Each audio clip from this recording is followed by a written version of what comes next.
Big Brother, mainstream media, government cover-ups. You want answers? Well, so does he. He's Alex Jones on the GCN Radio Network. And now, live from Austin, Texas, Alex Jones.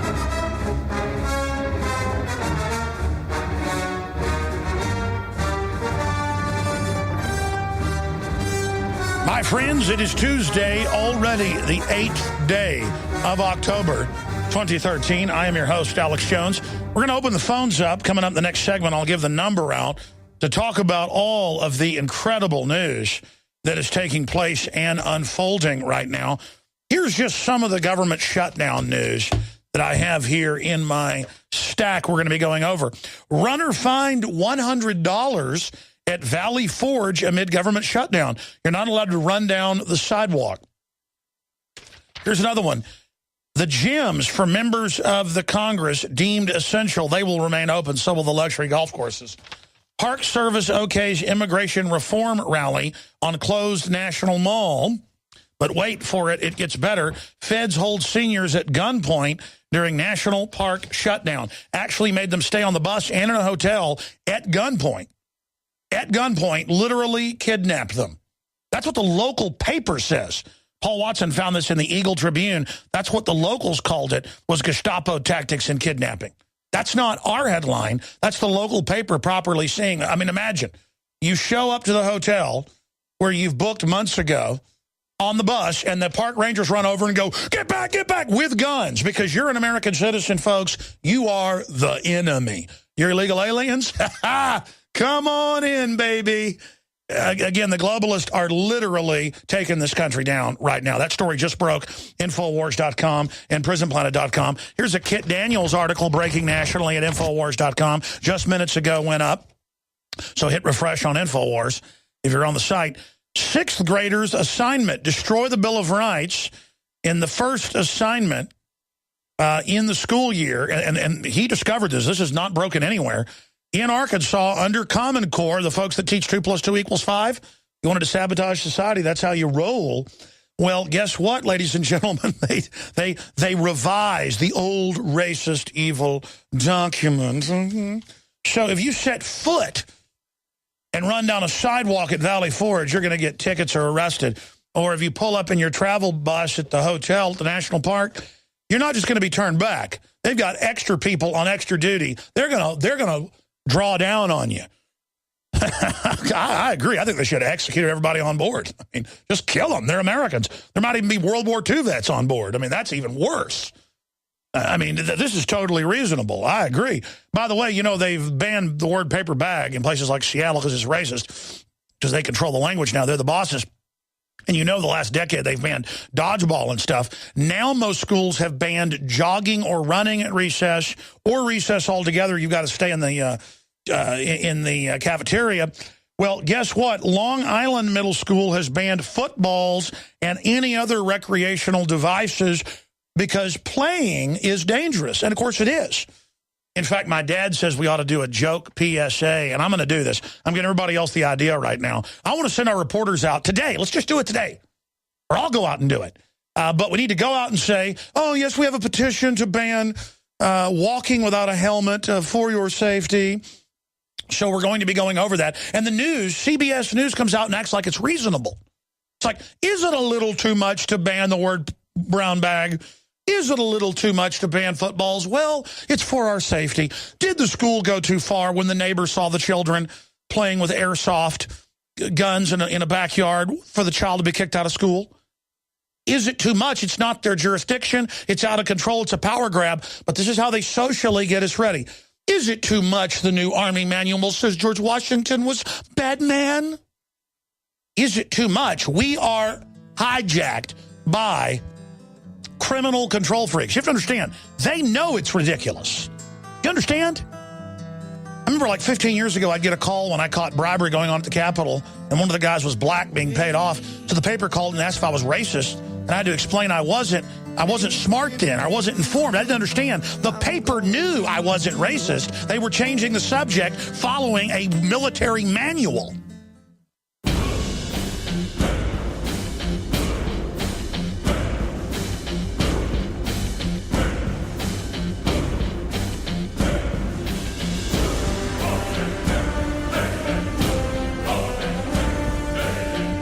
We now take you live to the Central Texas Command Center in the heart of the resistance. It's Alex Jones.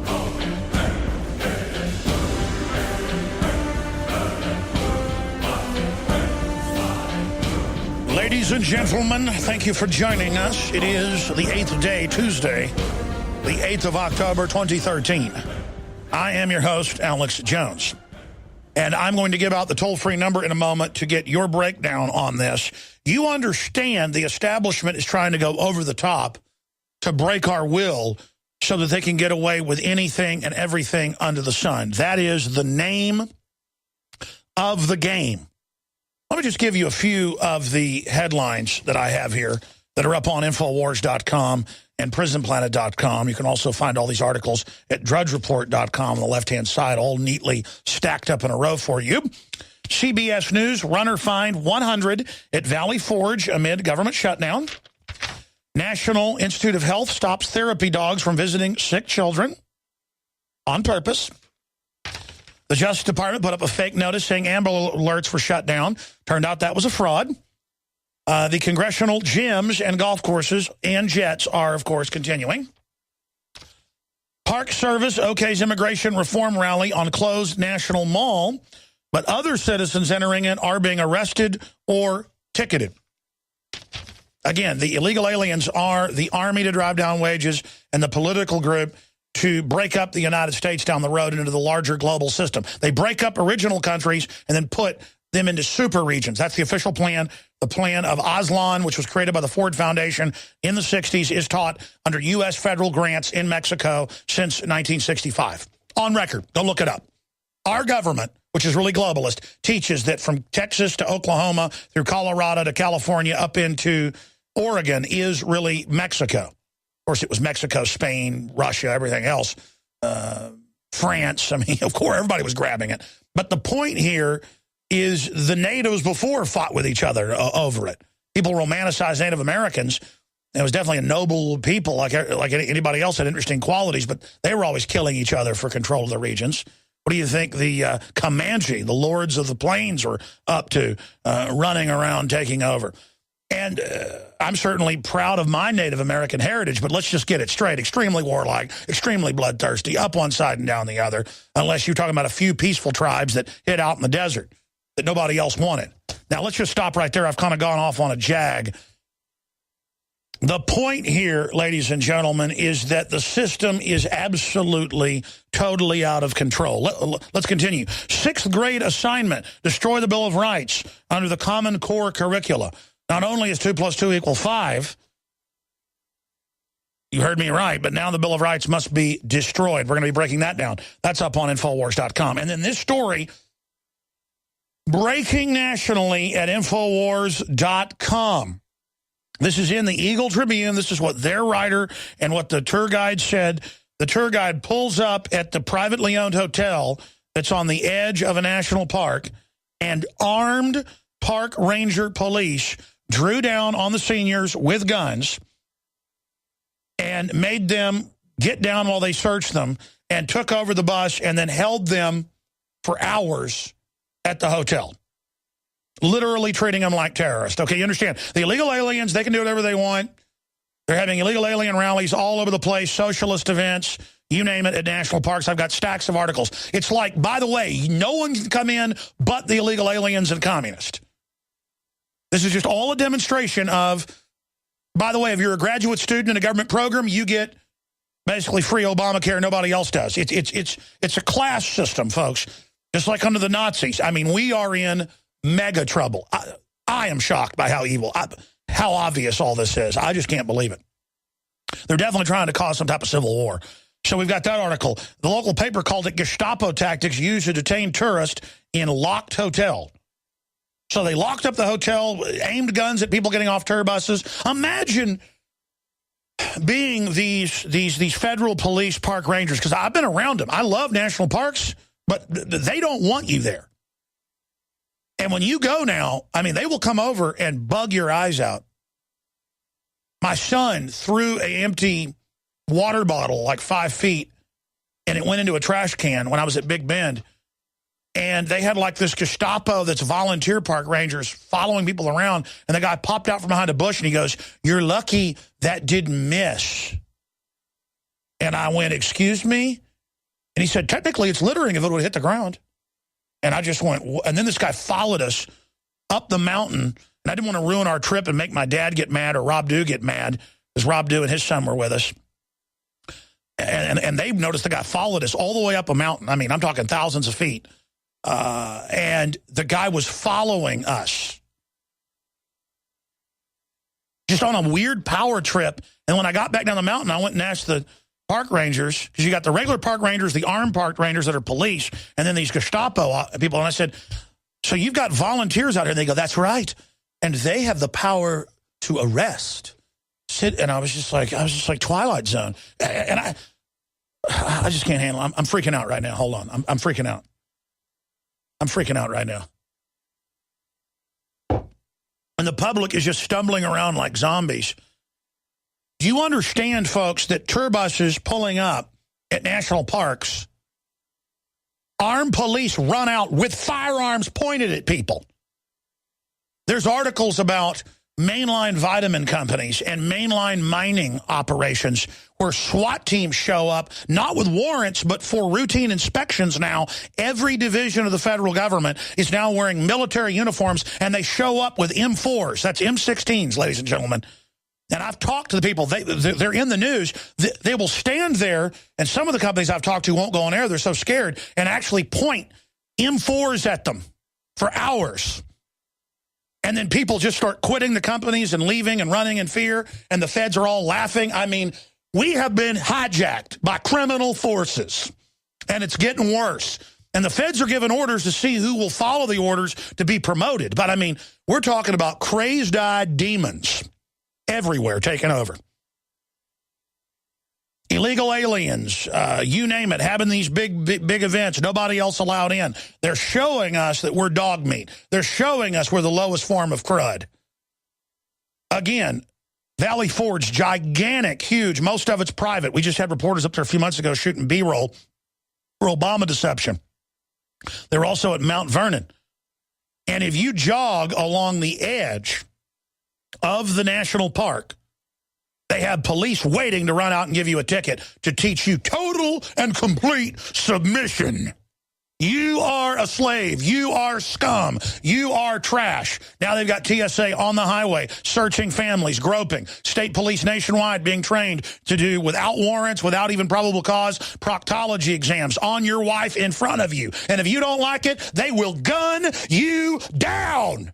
They want to gun you down. That, I'm telling you, folks, they are taking over. They are taking over. The police everywhere, narcotics trafficking, sex trade. I mean, a mafia runs America, okay? You need to understand that. And if they're not, there's just some naive cop who writes tickets all day and responds to, home invasions and stuff.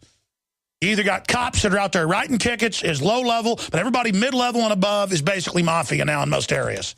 I mean, we're rotten. America rotted, ladies and gentlemen. Toll-free number to join us, 800-259-9231, 800-259-9231. We'll get you up and on the air. Let me just try to get through these headlines. Runner fined $100 at Valley Forge amid government shutdown, CBS News. CNS News. NIH stops therapy dogs from visiting sick children. Cannot make this up. The gyms, golf courses, and private jets, and believe me, the taxpayer paid for cream of American beauty. All the young women are there servicing, as well as your sons right now. Let's continue, to go to D.C. It's unbelievable. Nothing but limos with congressmen and ambassadors just packed full of your children, that just left home a year ago to be stars and found out there's nothing but a sex trade left. By the way, that was in the news yesterday that sugar daddy stuff's way up with the government shutdown, the 17% that have been laid off. Why not? You were government whores before. Now you're just now you're just becoming actually a physical prostitute. I think that's a better job morally than taking old ladies' houses. Of course, that's all staying open in the government, taking people's houses and stuff who can't pay the taxes. That's all continuing. So let's continue here with the news. Feds hold seniors at gunpoint during National Park shutdown. Let me just read you this. This is breaking at Infowars.com and PrisonPlanet.com. Gestapo tactics used to detain tourists in locked hotel.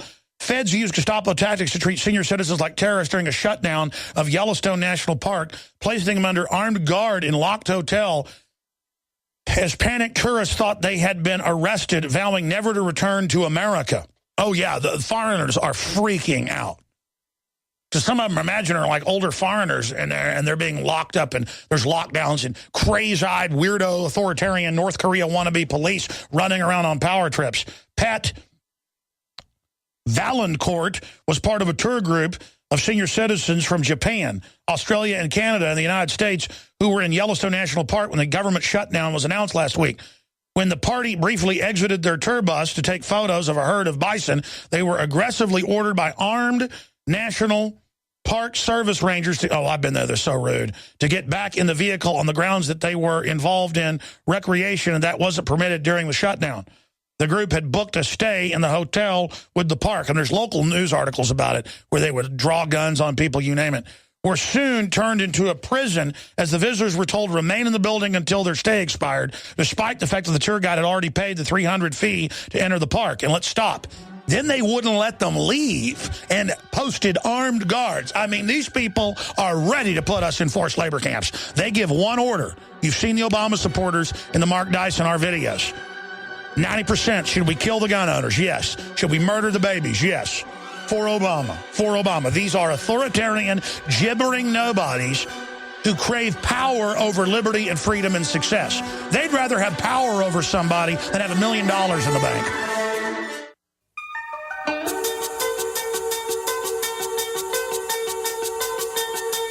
Welcome to your life, my friends. There's no turning back.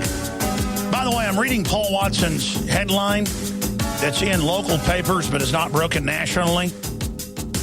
And the headline isn't even hardcore enough. Because reading the local news descriptions and then what we have in our article,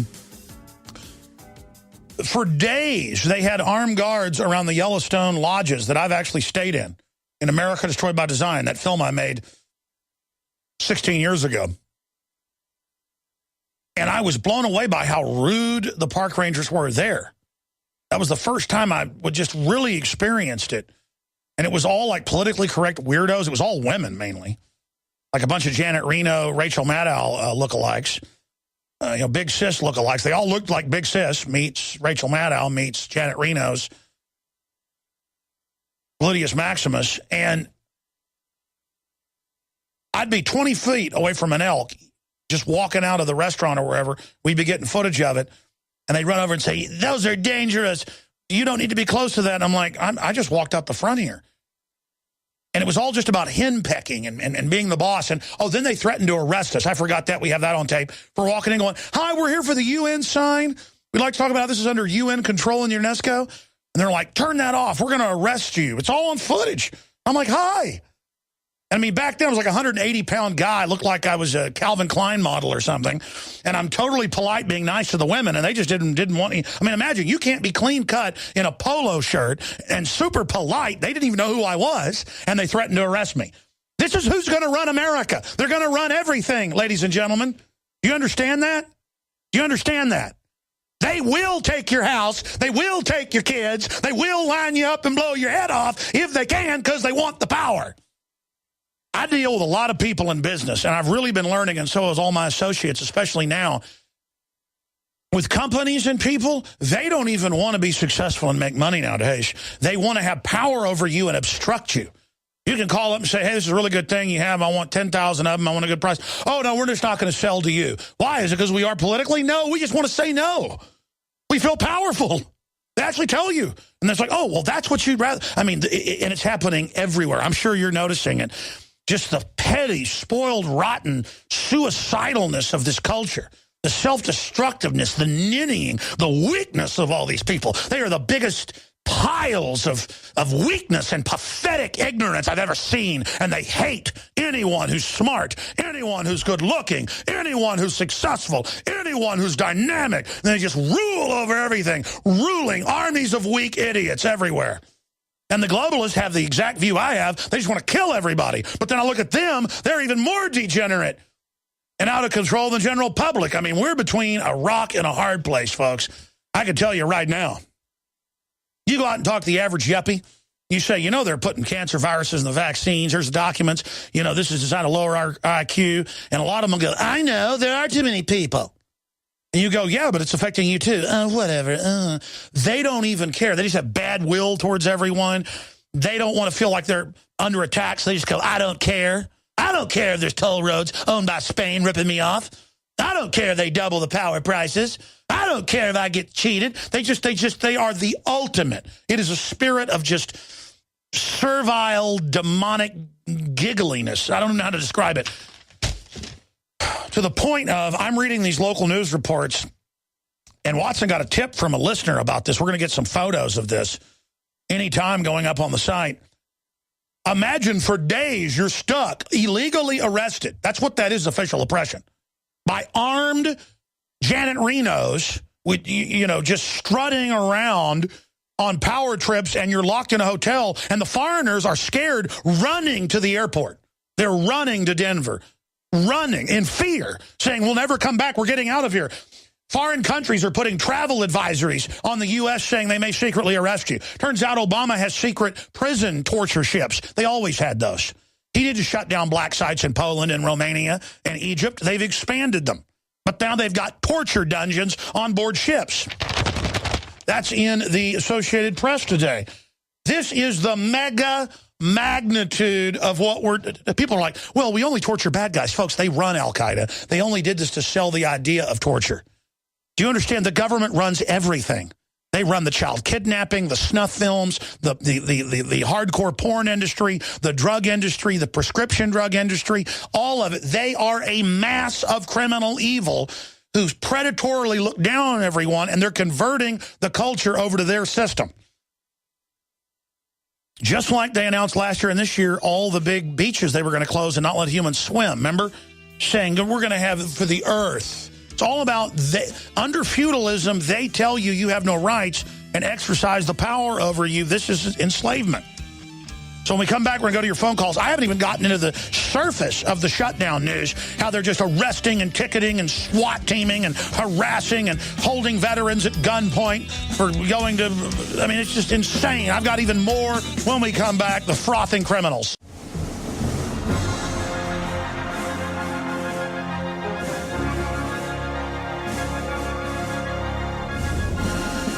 Resistance to tyrants is obedience to God. It's Alex Jones.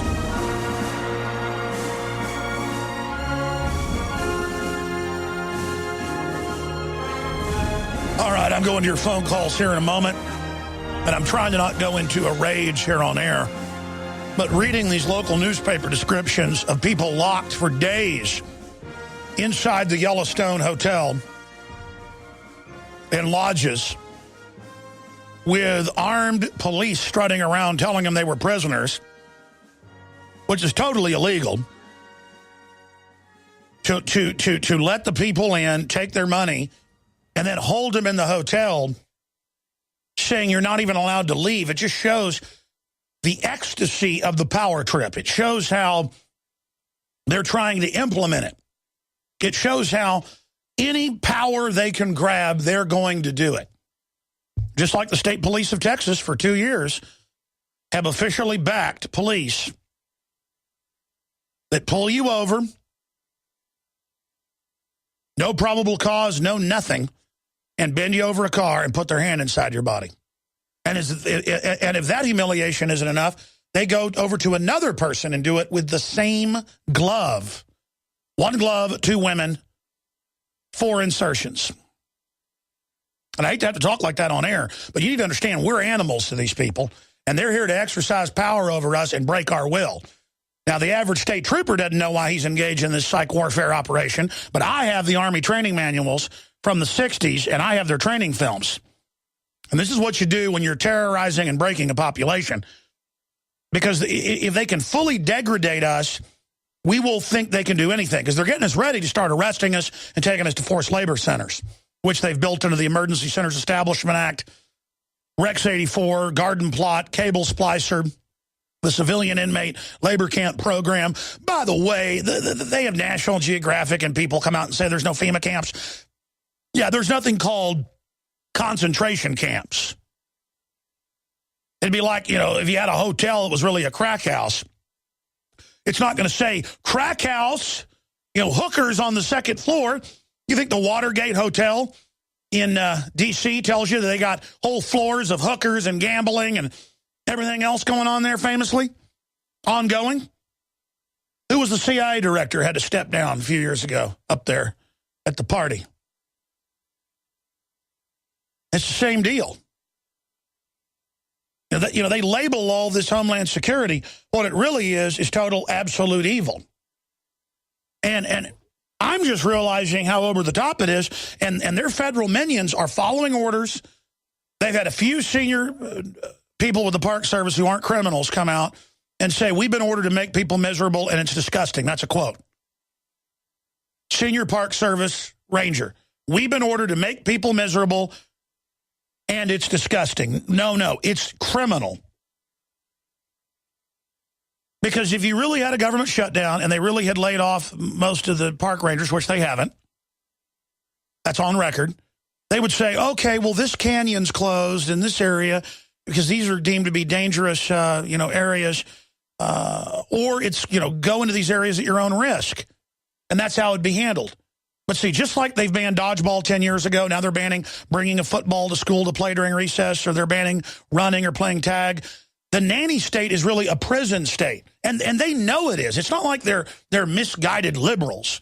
These are not liberals. These are social engineers who know full well what they're doing. Now, their average minion's just a typecast, psychologically tested control freak who wants to exercise power over people and doesn't want money or success or liberty or to be honorable. I mean, an honorable, powerful person would be embarrassed to go around henpecking people. Even when you're in the right and got to tell somebody they're wrong, you don't enjoy it. It's just got to be done. But you see the imperious, remember the TSA ad last year? It said, we want to hire people with an imperious attitude. You know the definition of imperious? It's imperial, overbearing, domineering, arrogant. A king to his vassal is one of the definitions. And how does government act? A king to his vassals, his slaves, assuming power or authority without justification, arrogant and domineering. That's the Webster, Merriam-Webster. In fact, let's look at the other definition below it. Having or showing a proud and unpleasant attitude of someone who gives orders and expects others to obey them. The ad for the TSA is, we want someone to be imperious. And that's why when I go to the TSA now, and they're going, shiz off, I go, hey, you guys know the government runs the terrorist. And at first they get really excited, hoping I'm going to say, the government blew up stuff so they can claim I'm doing a bomb threat and charge me with a fake felony. The felony is saying there's a bomb when there isn't. The felony is not saying that all this bomb stuff's fake. But the point is, I don't go that far. It doesn't matter. Then I say, this is all a fraud and all a scam, and you're all getting cancer in here roasting. I'm not talking about the body scanners when they start going, they told us it's safe. I go, I'm talking about those X-ray machines right there, much more powerful than a chest X-ray and not shielded. You better look up the studies. And they go, hey, Alex, just move on through. Anywhere I'm at, doesn't matter where I'm at. Flew into Dallas. Went through 3 different checkpoints. I'm going through the final one before I go back through TSA to fly to Austin. One of the only countries that does this. And the woman's going, oh, your passport's only got a year on it. You need to get that updated. And I looked at her and I said, so you're saying it's wrong? She goes, I'm just saying. She's looking at me, going, got any drugs? And I said, no, I don't bring the drugs in like I know you guys do full well here. She started shaking. Just get on out of here. And all of a sudden, a captain walks over and starts shaking my hand. Alex Jones, just want to say I really appreciate what you're doing. She didn't dare get imperious with him because they just threatened to quit flying. Remember, they used to make them go through TSA until they talked about how ridiculous it was? We need to just say no. And I started going, no, wait a minute. You know full well that you guys are one of the biggest ports of entry for drugs and everything. You're asking me about drugs when the government's on record bringing in most of the drugs. She's like, sir, just please get out of here. Oh, it's not fun anymore, is it? It's not fun anymore to dominate people, you bully. Make me sick. You people make me sick because you're so weak, but you want to act all powerful. And like you're in control of everything. You're in control of nothing, scum. You people are so delusional. You got 91% of world reactors leaking now. You don't even care if nuclear reactors are leaking now. You're that delusional and narcissistic and pathetic that you don't even care about the planet or the future of our species. Sorry, I started having flashbacks. These people make me want to throw up.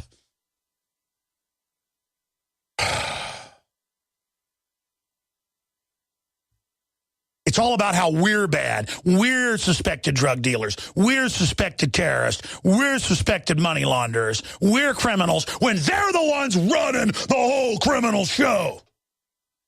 They're the same type of people that would come into your grocery store 100 years ago in New York or New Jersey with the Italian mafia, feeding on fellow Italians and saying, hey, there's going to be a fire. You heard about Luigi's getting burned down last week. If you don't pay me money and hire my cousin, there's going to be a fire. I want to protect your business. You don't want to protect jack crap. You want to make me your slave, and I'd rather die before I become your slave. You got that? Victory or death, liberty or death. I am never backing down to you scum. All right, I said to go to your phone calls. I just... People are like, this guy's a maniac. No, this is what freedom looks like, ladies and gentlemen. This is the attitude of not being a slave. And all of you out there that want to get on your knees and suck black boots, you go ahead and do it all day long. But I'm telling you, from the lowest level cop right up to the president, this government's criminal. Does that mean the cop is a bad person himself or herself? No. But they're not going to be on their force long when the federalization comes, as is already happening, if they don't play ball with the New World Order. They want to be in the press conference with the president. They want to be part of the winning team. You're not on the winning team. You're on a sinking ship. You're a bunch of termites trying to eat through the hull, thinking you're winning, when all you're going to do is bring the whole ship down into the North Atlantic. Let me read you some of these headlines, and I'm going to your calls.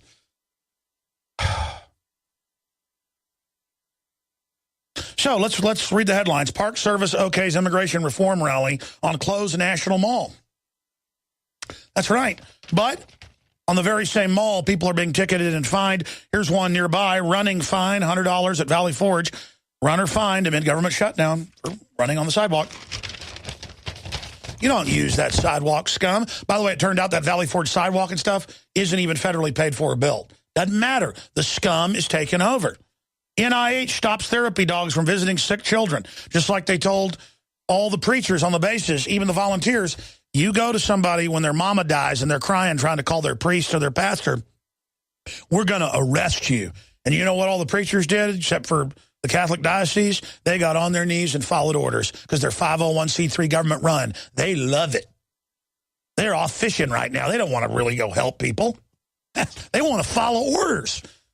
If Christ would have been like these people, the Pharisees would have told them to do what they said, and then Christ would have got on his knees and said, yes, sir, Romans 13, you're the spiritual government. I do what you say.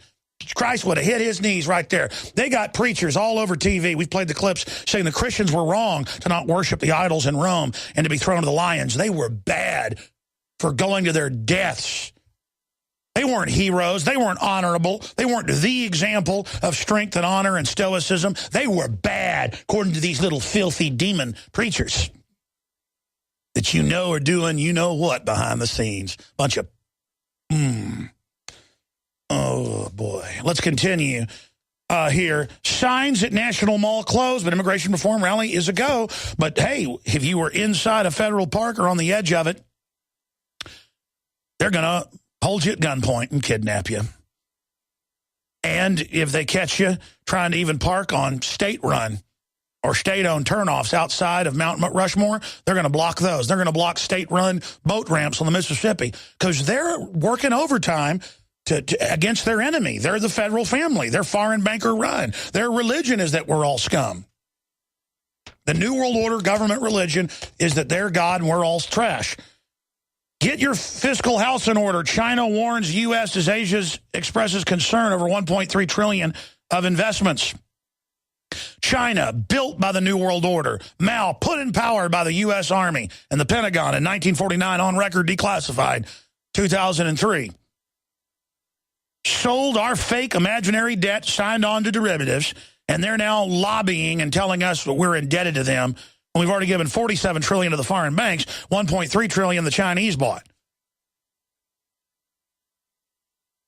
And now they're lecturing us and telling us they run the show. House GOP won't pursue short-term debt ceiling deal for now. And so the markets are being rocked. Debt limit taking center stage in impasse. Obama says it's the Tea Party's fault and that, why, we're going to have an implosion if we don't do what he says. That's how they hold us hostage. They've maneuvered us into this fake debt so they could do this. On record. That's Wall Street Journal.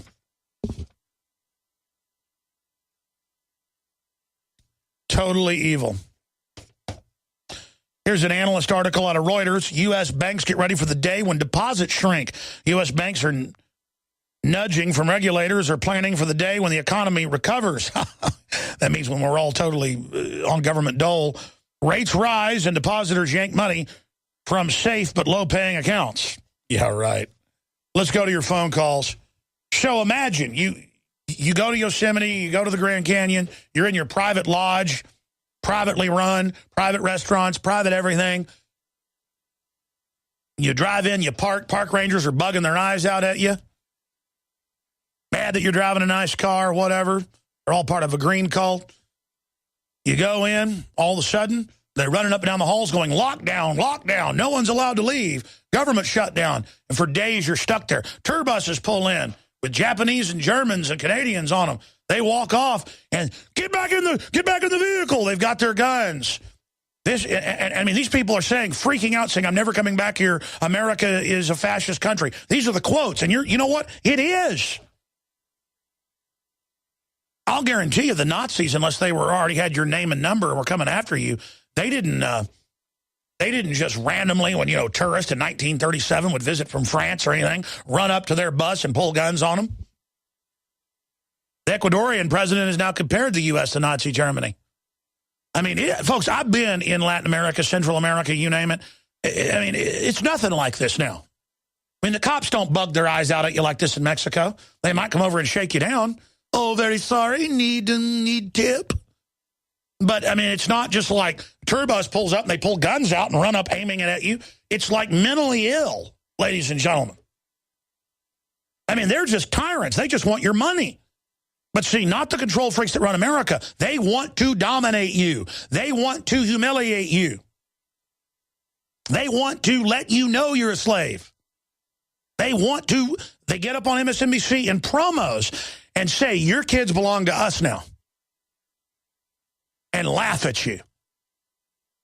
And they get up on MSNBC and lie with no proof. Don't even show the Boston Bombers did it because Alex Jones, he's their prophet, and he's deeply racist. It just shows what authoritarian, conscious demons they are, and they hate America and they hate freedom so much, they'll throw any weapon at us, anything, because they know they're sinking, they know the people are awake to them, they know the people are aware of what they're up to. Let's go to Jack in Washington. You're on the air, Jack. Yeah, Alex. Yes, sir. Hey, it's an honor to talk to you, man. I watch you every day. I appreciate you, and I want to say too that, hey, man, if it wasn't for your show, I would have never found Chuck Baldwin up in Kalispell. I really love this guy's ministry. I think everybody needs to plug into him. I'm into him every day. But my point is, Alex, listen to me, brother. I just want to say that, hey, you know what? I'm on disability, brother, and I feel like sometimes you and Chuck both, I think you lump everybody in together. Look, man, I got 5 discs out my neck. Both of my knees are gone. I've got prosthetics in my shoes. Alex, what do I do here, brother? I've got hamburgers sitting in my freezer that I can't even hardly fry up because my neck will swell up on me. Listen, man, am I supposed to should I just give back all my food stamps? Should I give back my pension disability to the VA and just go out and hold up a sign? Is that, what am I supposed to do, sir? Well, let me explain this, and God bless you, and I appreciate your call, sir. The media has changed the subject here. The Decepticon media. $47 trillion, last time they admitted numbers, in the last 5 years has been transferred to international offshore banks, mainly foreign. The national debt's only $17 trillion. And the point is that they've increased the prices of medical care, letting insurance companies and HMOs get involved. They're corrupting the system. So their answer is totally nationalize it to fix it, but the profits still go to these mafia interests who aren't free market. Then there's the issue of the unhealthy lifestyle, the food, the vaccines they give veterans. So veterans are disintegrating. And no, you should get disability. And there's plenty of money to pay for your disability. Okay, we're not talking about stuff like that. We're talking about the fractional reserve banking, the government picking the winners and losers, the staged, rigged, insider monopoly economy. That's the enemy.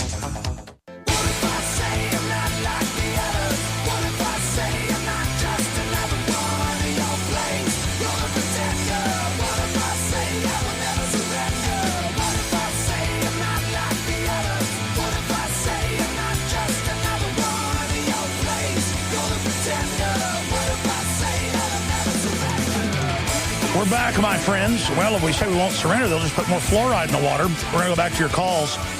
But this is breaking up on Infowars.com and PrisonPlanet.com. World War II vets to storm barricades surrounding Iwo Jima Monument. That's the one with the iconic image of the troops, the Marines raising the flag. Confrontation with feds as outrage over shutdown builds. The federal government has barred World War II Marine veterans from visiting 2 Iwo Jima monuments that you can just walk right up to off the street near the Arlington National Cemetery. Man, I tell you. This Saturday, prompting North County Honor Flight Executive Director Daniel Kafitz to ask protesters planning to attend a Million Vets March in D.C. on the same weekend to help remove the barricade. I agree. Everybody should just occupy that. Those filthy little degenerate New World Order feds, foreign enemies. They are foreign enemies, on record. Honor Flight, which pays for the veterans to visit war memorials, is the organization that made headlines last week after helping vets break through barricades to visit the World War II Memorial in D.C. The barricades were subsequently reinforced and wired shut by the degenerate criminals, narcotics trafficking government. I mean, that's who they are. They're a mafia, and they're showing you they're a mafia, and they don't care. They're going to keep just keep shutting America down. They shut power plants down every 2 or 3 days. They're shutting the whole country down. I want to explain something to the last caller that was like, hey, I can't get a job. I'm a veteran. I've got disability. And he's saying, what do I do? I would go on a fast. I would drink 50 gallons of water over the next few weeks. Whatever. The point is we've all been poisoned, but vets especially with all the designer vaccines. But when I say we're conquered by globalists, here it is. IMF warns Washington over debt impasse.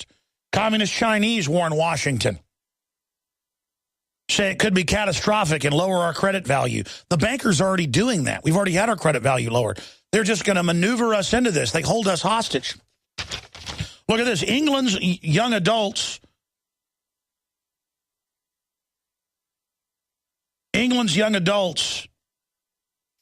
trail the world in literacy and math scores. They trail the world. Oh, really? U.S. adults are dumber than the average human. That's out of the BBC. This particular article is out of the Associated Press because they fluoridate the water. They feed us GMO.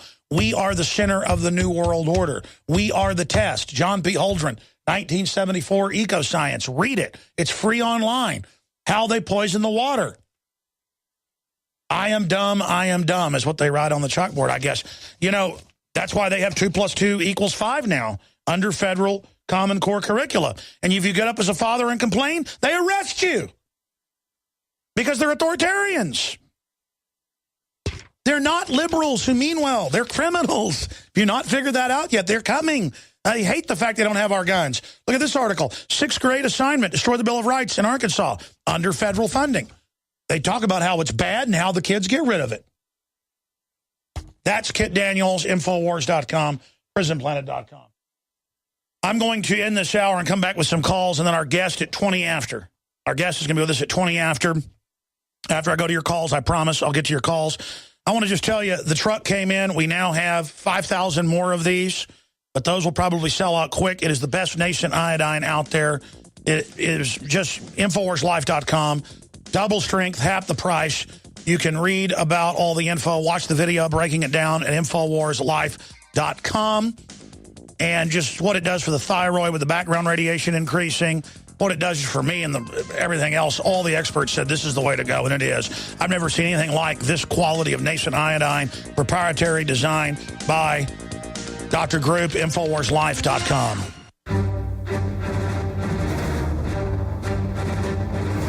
Big Brother, mainstream media, government cover-ups. You want answers? Well, so does he. He's Alex Jones on the GCN Radio Network. And now, live from Austin, Texas, Alex Jones. By the way, Tosh Plumlee, the whistleblower on Benghazi, he got threatened by the DOJ. He's going to be popping in with us tomorrow. That article about Julie Wilson's up on Infowars.com. I'm going to take your calls for the next 20 minutes, then we're going to have best-selling author on to deal with the impeachable offenses of Barack Hussein Obama. Aaron Klein will be joining us. He wrote the book, Impeachable Offenses, the case for removing Barack Obama from office. This is very important. He'll be joining us in 20 minutes. We sell the WorldNetDaily book at InfoWarsStore.com. Just thought I would throw that out there for you. If you just joined us, I'm going to recap the top stories, get the news I haven't covered briefly in the next segment before calls, but let's go back to your calls right now. Jordan, you're on the air. Go ahead. Hey, Alex, bear with me. There's so much news. First off, I wanted to say on your last call about the Social Security, they're talking about shutting that down in 18 months, running out of money. Look, it's designed to go bankrupt and then always demand more taxes that then go bankrupt. It's a takeover. Yes, I know. And so that's the problem, is there's no amount of money to fix it because the globalists are shutting down all our industries so that we don't have prosperity to pay for everything. It's designed to fail. Sorry, go ahead. Yeah, I know. That's all right. And another thing I wanted to say is a bunch of, I think it's supposed to be about 3,000 truck drivers supposed to go to Washington, D.C. on the 11th through the 13th and protest. And my grandpa's one of them, and I urge all the truck drivers to go do that. That's going to be a big event. And one question I wanted to ask you real quick. You know who Mark Kessler is, don't you? The police chief who's been speaking out about the UN and John Kerry and all of them?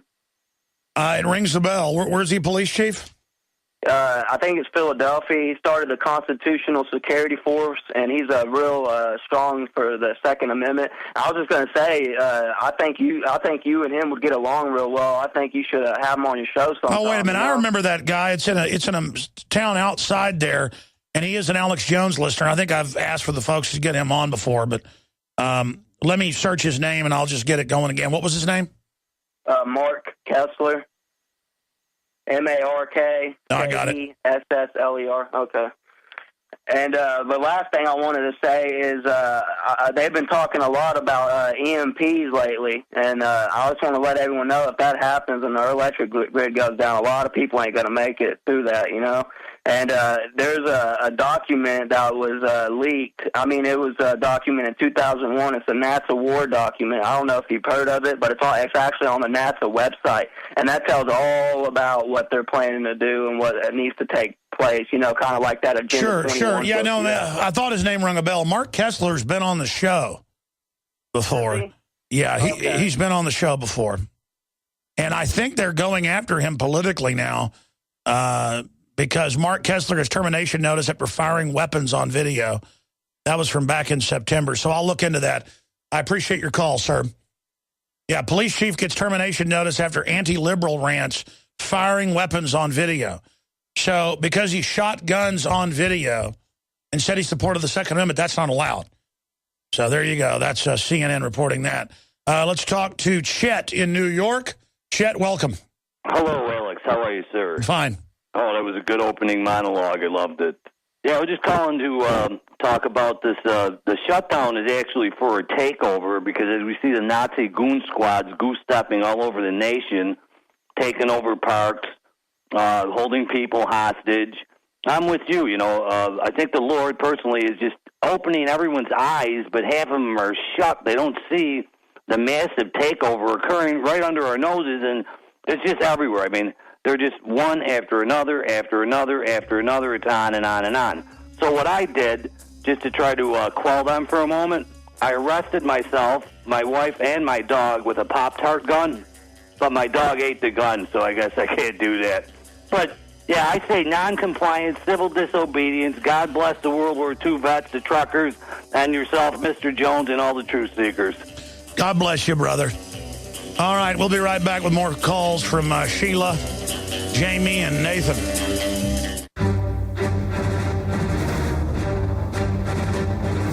Big Brother, mainstream media, government cover-ups. You want answers? Well, so does he. He's Alex Jones on the GCN Radio Network. And now, live from Austin, Texas, Alex Jones.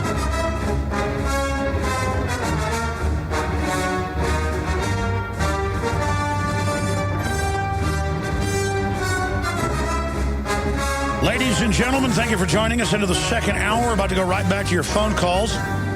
Then the author of Impeachable Offenses, Aaron Klein, is going to be joining us coming out in the next segment to break down just the laundry list of impeachable offenses and why it's so important to impeach Obama.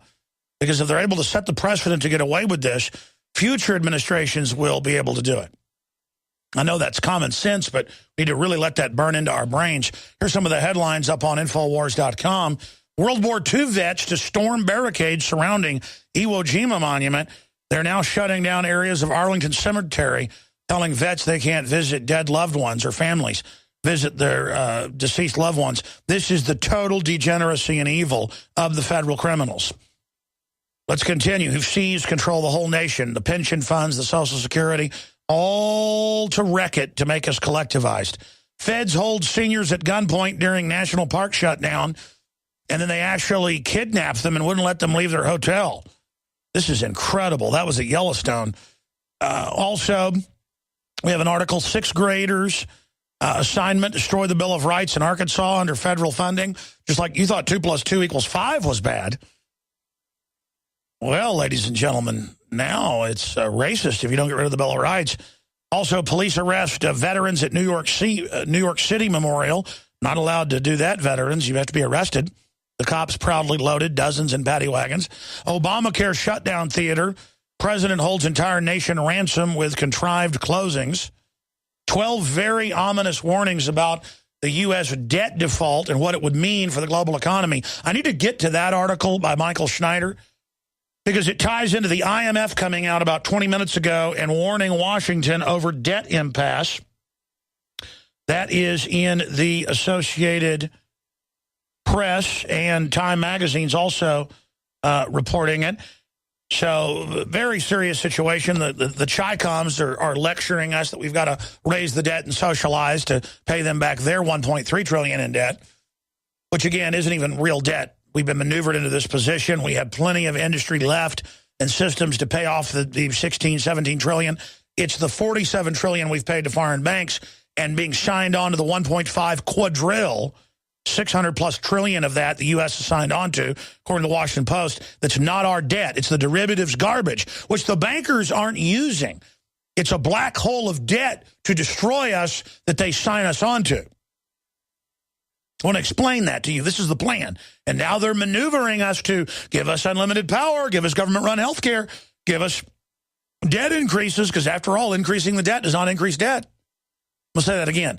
Increasing the debt does not increase the debt. I'll say that again.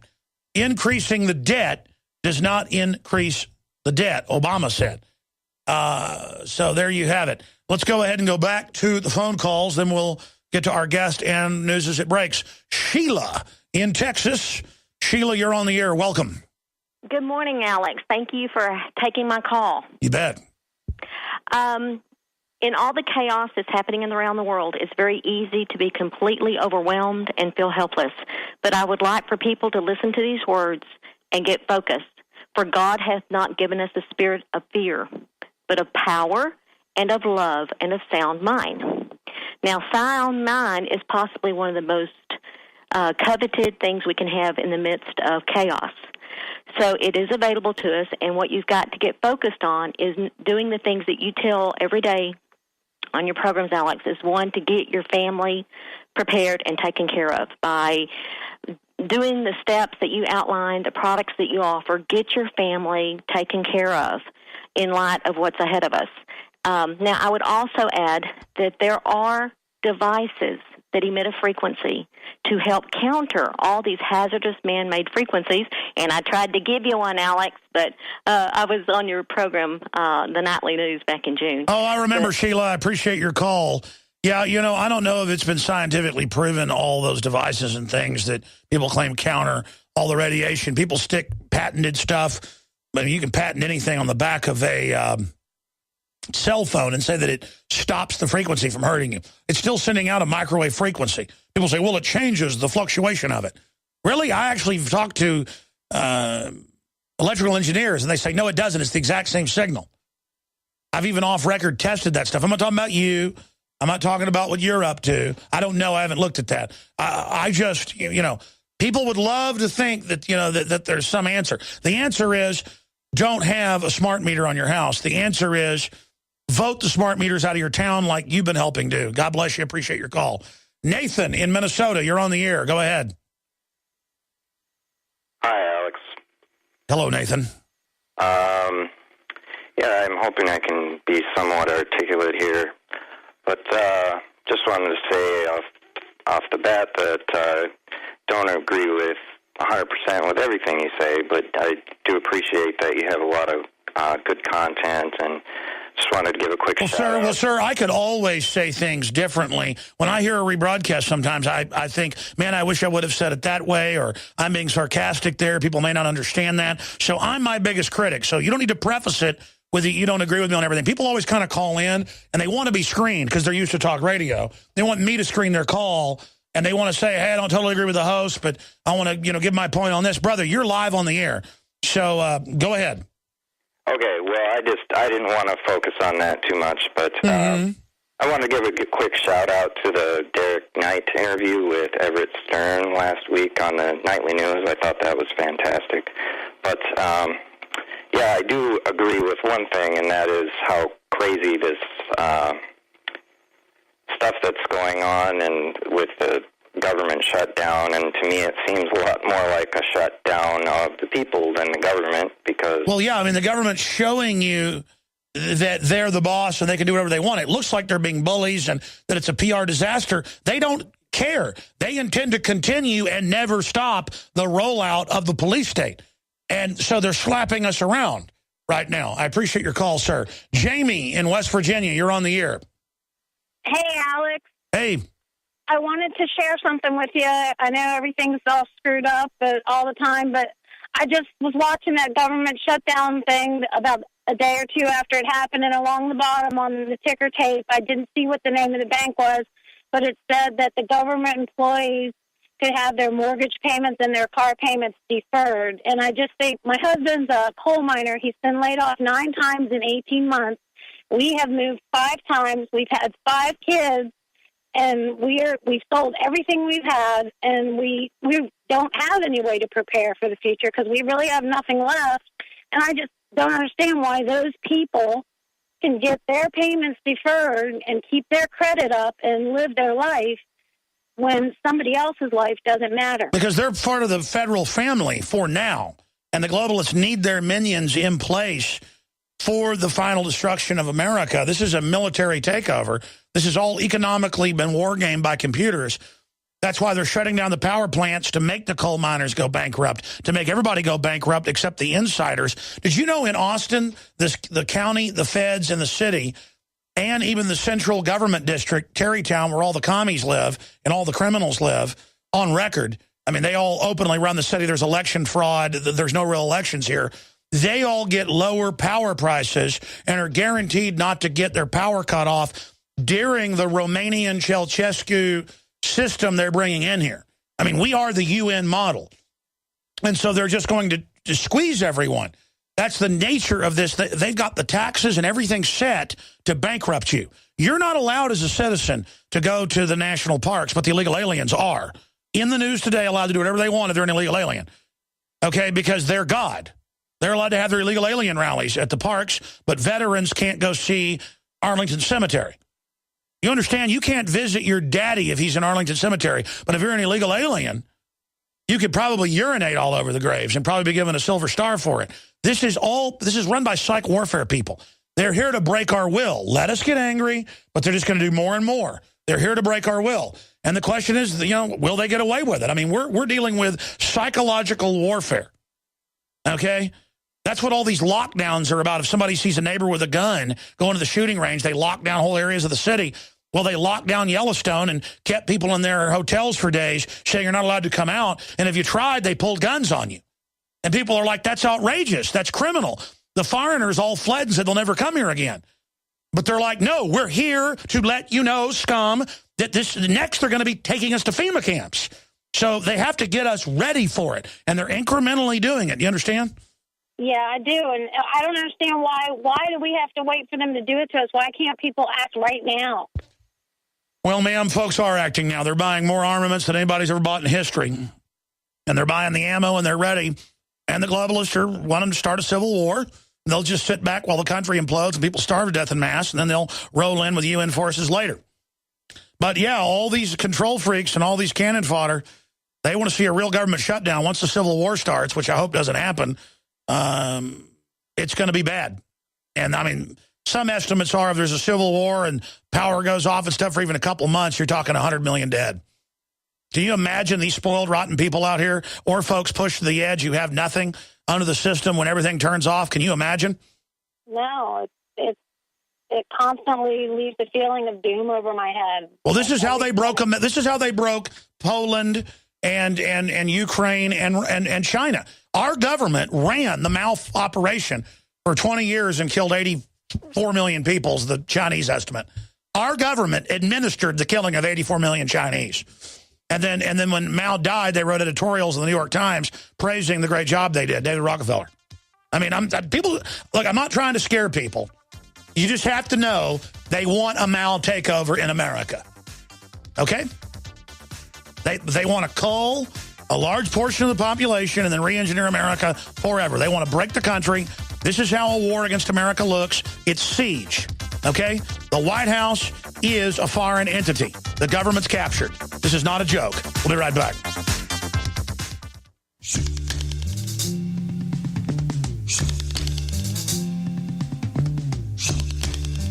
Criminal foundations run and owned by mainly European offshore above-the-law banks are on record putting Mao Zedong in power in 49.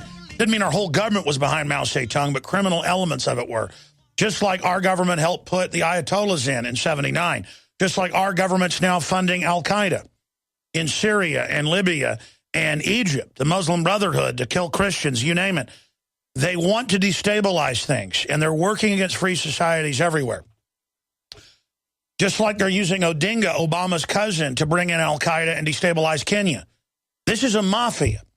And I've just woken up to the fact that they're even worse than I thought. That's why they're saying illegal aliens can have amnesty deals at national parks across the country today. But veterans can't go to many areas of Arlington Cemetery like the Iwo Jima War Memorial. And they want to shut the country down, Cloward and Piven. They want to take control of our lives. This is a short segment, long segment coming up. I want to get Aaron Klein because he's a smart guy, New York Times bestselling author, journalist, reporting for WorldNetDaily. He also hosts Aaron Klein Investigative Radio on New York's WABC, one of the most listened to stations in the country, KleinOnline.com or WND.com. He joins us. We're selling his book. It's absolutely key to really understand just how criminal Obama is. Impeachable Offenses. We're going to get into that and why it's so important to impeach Obama, because then the precedent's set for all this crime if he doesn't get impeached. I mean, he makes Nixon literally look like a saint. I mean, it's that bad, that criminal. We're going to get into that with him in the next segment coming up, but I first wanted to ask him, where do you think we are as a country, Aaron? Because everything the government's doing is bad PR, but they don't care. Is it that they're trying to break our will and just set the precedent for even more? Getting on TV saying your kids belong to the state, MSNBC in promos, Obama saying the Chinese own our debt, do what they say, the IMF threatening default if we don't do what they say. I mean, we're really seeing America run like some third world country with offshore interests telling us what to do. What is the method to Obama's madness, Aaron Klein? Where do you think things are geopolitically right now? Yeah, thank you very much for having me. I'll tell you, we seem to be transitioning to the way that President Obama first talked to his first goal, which is the transformation, the fundamental transformation of America. But back in 2008, not a single reporter bothered to ask the guy, well, hey, Obama, what do you mean by fundamentally transforming America? What do you want to transform it into? And very clearly, we are edging along in this process of becoming basically a socialist-style entity, a socialist-style state, first on the one hand, and by that I mean major federal control. DHS out of control. President Obama out of control, sidestepping Congress, launching wars. But then also at the same time, it looks like we're seeing the internationalization of the United States, at least when it comes to our foreign policy. So I see both things happening at the same time. An emerging federal state that pretty much controls every aspect of an individual's life from birth virtually through death, plus the disintegration, not just in the United States, but around the world, of the concept of sovereignty, of borders, of statehood, of nationhood, things like responsibility to protect. This is becoming the new norm for international warfare. You just summed up what it takes me hours to say in 2 minutes. Continue. Continue. It really is unbelievable that we're at this situation right now. But what's more unbelievable is that nobody seems to be talking about it. That there is no news media. The news media has been on board this from the beginning. Look at the thing called the Journalistas, which was that email listserv that literally sought to minimize President Obama's scandalous radical ties. But here's the thing. This is not about Obama. Obama is simply a figurehead in all of this. And by all of this, what I mean is specifically is the so-called progressive agenda. Word progressive, I hate it because they get to label their own institutes, their own ideology, so they call it progressive, or they call it, let's say, the peace process in the Middle East when it's anything but. It is not progressive, it's regressive, but Obama is part of decades-old strategy. In fact, even I would say a century-old strategy or more of socialist infiltration of major institutions of power. And by infiltration, I mean just that, hiding, disguising the agenda, greeting card, Hallmark greeting card agenda, disguising the true goal, which very clearly is a state run pretty much by the federal government. But here's Obama, as I said, is just the figurehead. There are plans. I wrote a book before this, not to plug another book, but Fool Me Twice. I was on your show to talk about it, which was Obama's plans for the next 4 years. How did I know that? Because the plans are published. The progressives boast about this stuff. That's right, and the progressives are really hyper-authoritarians. Let's stay there. And that's what I finally learned in the last 10 years. I was naive before that. These so-called liberals, even mid-level, they know they're like military officers. They know they're socialists. They plan mass arrest. They plan forced labor camps. They're on a power trip.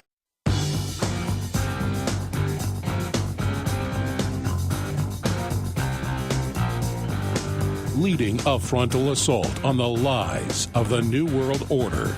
It's Alex Jones on the GCN Radio Network. Folks, Aaron Klein, syndicated talk show host out of WABC New York, biggest station in the country, investigative journalist. Yeah. I hear my show rebroadcast on local stations at night sometimes when I'm in the car, and I hear it, and it sounds crazy. And then I sit there in the car with my children and my wife driving somewhere, and I realize this is really happening. I mean, I wish I was exaggerating. I wish that I hadn't read all their manuals and training books and admissions like Aaron Klein has done. That's when I read his book last year when he was on. It was so powerful because it was just quoting them. That's how we knew what Obama would do 6 years ago with Obama deception.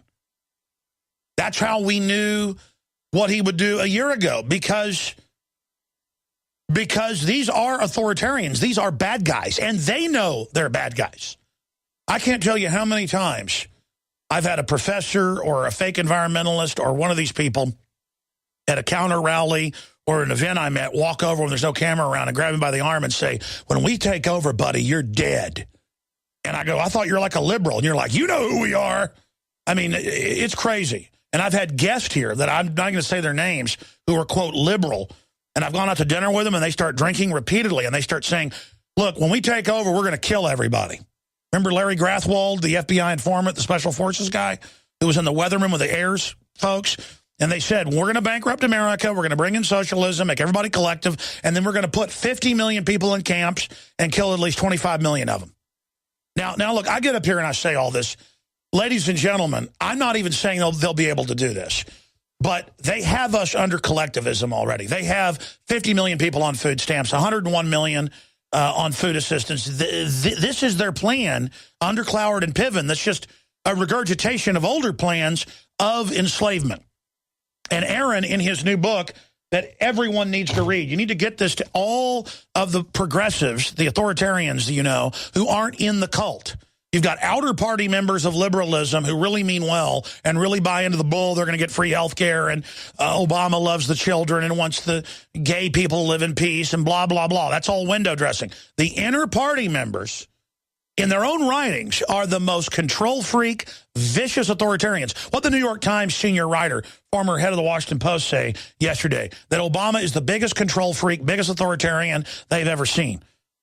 They're arresting reporters. They're persecuting the Tea Party. They're going after everybody. They're telling Catholic priests and preachers and rabbis, any religious leader, you're not allowed to minister even as a volunteer during the shutdown. They're not letting service animals come and help people that are hurt at veterans memorials. They're saying no visitors, can't help the veterans. They're not letting veterans get into Arlington Cemetery now. That's the new announcement up on Infowars.com.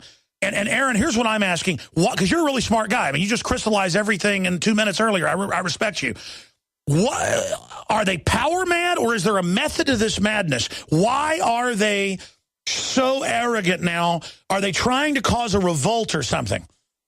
Yeah, I believe there are several things going on here at the same time. First, I don't think that Obama in his head actually thinks that he's doing this, and by this I mean transforming America basically into a socialist-style entity.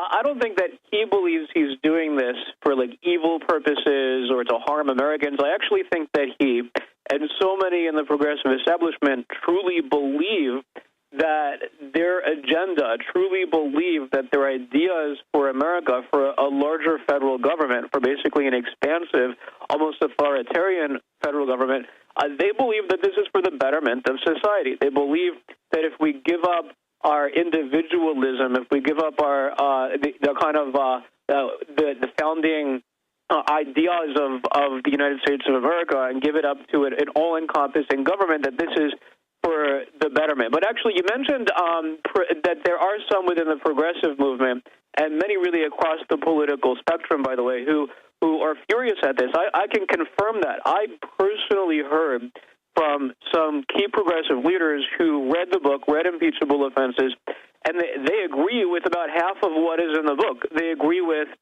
the chapters on surveillance, on the emerging surveillance regime, on the NSA, on the basically illegal war in Libya that first toppled Gaddafi's regime. Sure, but Aaron, that's the useful idiots that mean well, yeah. like Governor Brown, who really thinks turning it into Mexico and legalizing the illegals is a nice thing to do. And, you know, he banned NDAA in the state and signed the bill because he's probably not an evil guy. He, like Jimmy Carter, he really believes this. But listen, I've read their documents. Look at the article out of the New Republic calling for Obama to basically take over Congress like Yeltsin did the Duma in 1991. I mean, certainly, are you saying you haven't run into the progressives that are really hardcore communist and talk about how they just want to take over?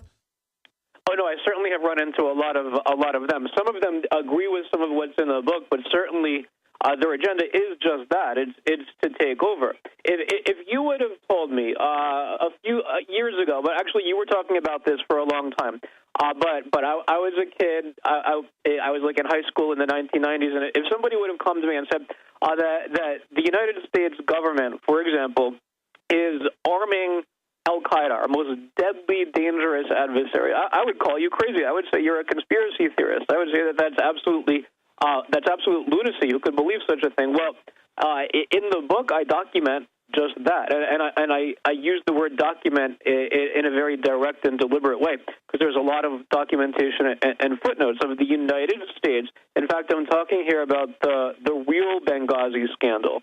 It's not about edited talking points. It's not about lies over a Muhammad video, which within itself should be a scandal. It's about what was going on inside that Benghazi facility, which was transferring arms to the jihadist-led rebels, first in Libya, then trying to collect the weapons, and now sending weapons to the jihadist-led rebels that include al-Qaeda in Syria. So there's no question we are pretty much at this point, during Benghazi it was secretive, now we're openly arming al-Qaeda-led rebels throughout the Middle East and North Africa. And the question we have to ask, and maybe this can answer your larger question of what is the ultimate agenda, the question we have to ask is why? Why in the world are we putting al-Qaeda on steroids? Why in the world are we giving al-Qaeda weapons that are now proliferating all over the place? Because they plan to turn the whole Middle East and North Africa over to him. Look at his brother Odinga, as WorldNetDaily has broken, on record, bringing in all the al-Qaeda people out of, just north there, out of Somalia, and actually trying to turn all of Africa over to them. Maybe there's something to the fact that that Obama really is actually not even using these people, but actually might be with them. He might be with them. You can look at his larger, let's say, Islamic background, growing up in Indonesia, although, it's hard to hold against him where he was brought against his will as a kid. But you could also look, of course, at his church of 20-something years, which was not ordinary Christianity. It was black liberation theology, allied basically with Islamist ideology, with the Nation of Islam. But I see a lot of financial interest here. For example, in Syria, there's a key pipeline where we're arming al-Qaeda in the very swaths of territory now that a lot of the fighting against Bashar Assad's regime is going on. There's a key pipeline that, on the one hand, Qatar and Kuwait and Saudi Arabia and the so-called moderate Arab regimes, let's say the Sunni axis, is trying to build. But Bashar Assad rejected it, and at about the same time he rejected it, that's when the insurgency started in Syria. And then there's another pipeline that Russia and China and Iran are trying to build. It's called the Islamic Pipeline, and that's what's in fact going to happen if Bashar Assad stays in power. So there are major gas interests, major oil interests there. Or Libya, same thing, a major natural gas reserve. Suddenly, when Muammar Gaddafi refused to do business with this kind of pipeline, that's when the revolution started in Libya. So I think that there are a lot of financial interests here that really need to be probed that a lot of people don't talk about when it comes to the real Benghazi scandal, which is arming our jihadist enemies. What do you think, from researching it, it's in your book, the strategy is, though? How do they think they would get away, going back 3 years ago, beginning to accelerate the arming of the most radical Sunni Muslims out of Qatar and Saudi Arabia and other areas? How do they think they'd get away with this politically? Because they tried to deny it for a while. Now, in the last year or so, the Council on Foreign Relations came out and said, quote, "We need al-Qaeda." That's a quote, and admitted they're the only ones that will actually fight. And so that's the group they've got to use. It's like, well, Assad's bad and Libya's leader's bad, so we're going to use al-Qaeda, which on record is 50 times worse. And these other countries weren't attacking anybody, and we're trying to actually work with the West. So that actually sends the message that if you try to, work with the West, we're just going to use al-Qaeda on you. But then how do they argue that with Egypt? Clearly, Mubarak 3.5, 4 years ago wasn't going along with the plan for Libya, so they threw him out, put the Muslim Brotherhood in, who started blowing up churches every day, shooting Egyptian military every day, and then our media calls them protesters and demonstrators. How can the West turn against their own strongman, Mubarak, who's not an angel, but compared to al-Qaeda, a great guy? What is the strategy there? That was a guy for 31 years working with the West. And you could go there, and compared to what it is now, Egypt was a lot better off. Yeah, there's no question. I think that one of the reasons they get away with it politically is because I find it hard to believe that Republicans weren't briefed, that key Republican lawmakers from the Congress, from from the Senate were not first briefed, those on the intelligence committees, about the arming of al-Qaeda first in Libya. This goes back to first deposing Muammar Gaddafi's regime, when we were delivering large quantities, or at least coordinating with the Arab countries, large quantities of weapons to rebel groups whose leaders admitted, they boasted that not only are they part of al-Qaeda, but that they also previously were fighting American troops in Iraq and Afghanistan. Yeah, they bragged. They said, we've killed Americans before. And then they say, once we go to Syria, next we're going to get America in Israel. And then they sing songs to Osama bin Laden. It's ridiculous. Yeah, it's ridiculous, and I think some Republicans knew about it, so that's first. And then second, how he gets away with it is a question that also needs to be asked about how he gets away with sidestepping Congress repeatedly, whether it's when Congress fails to pass the DREAM Act, and then instead, basically with executive order, which bypasses the right of Congress, the constitutional right guaranteed only to Congress to regulate immigration in the country. He changes the immigration law with just the swipe of a pen. That's it. How does he get away with that? How does he get away with Obamacare, which I know people will say, well, that went to the Supreme Court. They certified it constitutional. Well, I see a lot of changes. I've been reporting on it. It's in Impeachable Offenses to Obamacare, to the way it's being implemented, changes. Sure. That's how they do everything. They write it as a blank check.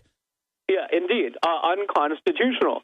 So how does he get away with that? How does he get away? When people hear the word impeachment, they usually think of high crimes and misdemeanors. Well, first of all, high crime is not an ordinary crime. It's a crime committed by an individual in a position of high power. It's a crime against the office. But it's not only, impeachment is not only high crimes and misdemeanors, it's also bribery and treason. Well, I would put bribery up there with President Obama's first-term green stimulus. I don't understand how he got away with that. Solyndra, but I mean, let's go further. Writing his letter to Congress after the Joint Chiefs told the House and Senate committees last year that he got his authority from NATO and didn't need to come to them, he should have instantly, the impeachment should have begun, open and shut, remove him, because it's bad to be a dictator or authoritarian, but it's really bad to say, I get my power from NATO. I mean, that is just open and shut case right there. He's impeached. And then we also had Chuck Hagel, who said pretty much that. He said, we're going to come to Congress and inform you. He was referring to launching a military conflict, basically launching a war. So well, they said, we'll inform you if we choose to. Indeed. And this is responsibility to protect, R2P, which I have. I've reviewed our responsibility to protect extensively. I've reviewed those who founded it. I have many footnotes in Impeachable Offenses, the book just on this. I mean, this... That's if nuclear missiles are launched. The Congress has already given the president the right to, with the football, to launch a counterstrike. Yeah, it was founded by a group. One of three funders is George Soros. Soros is all over responsibility to protect, as is Samantha Power, who is President Obama's.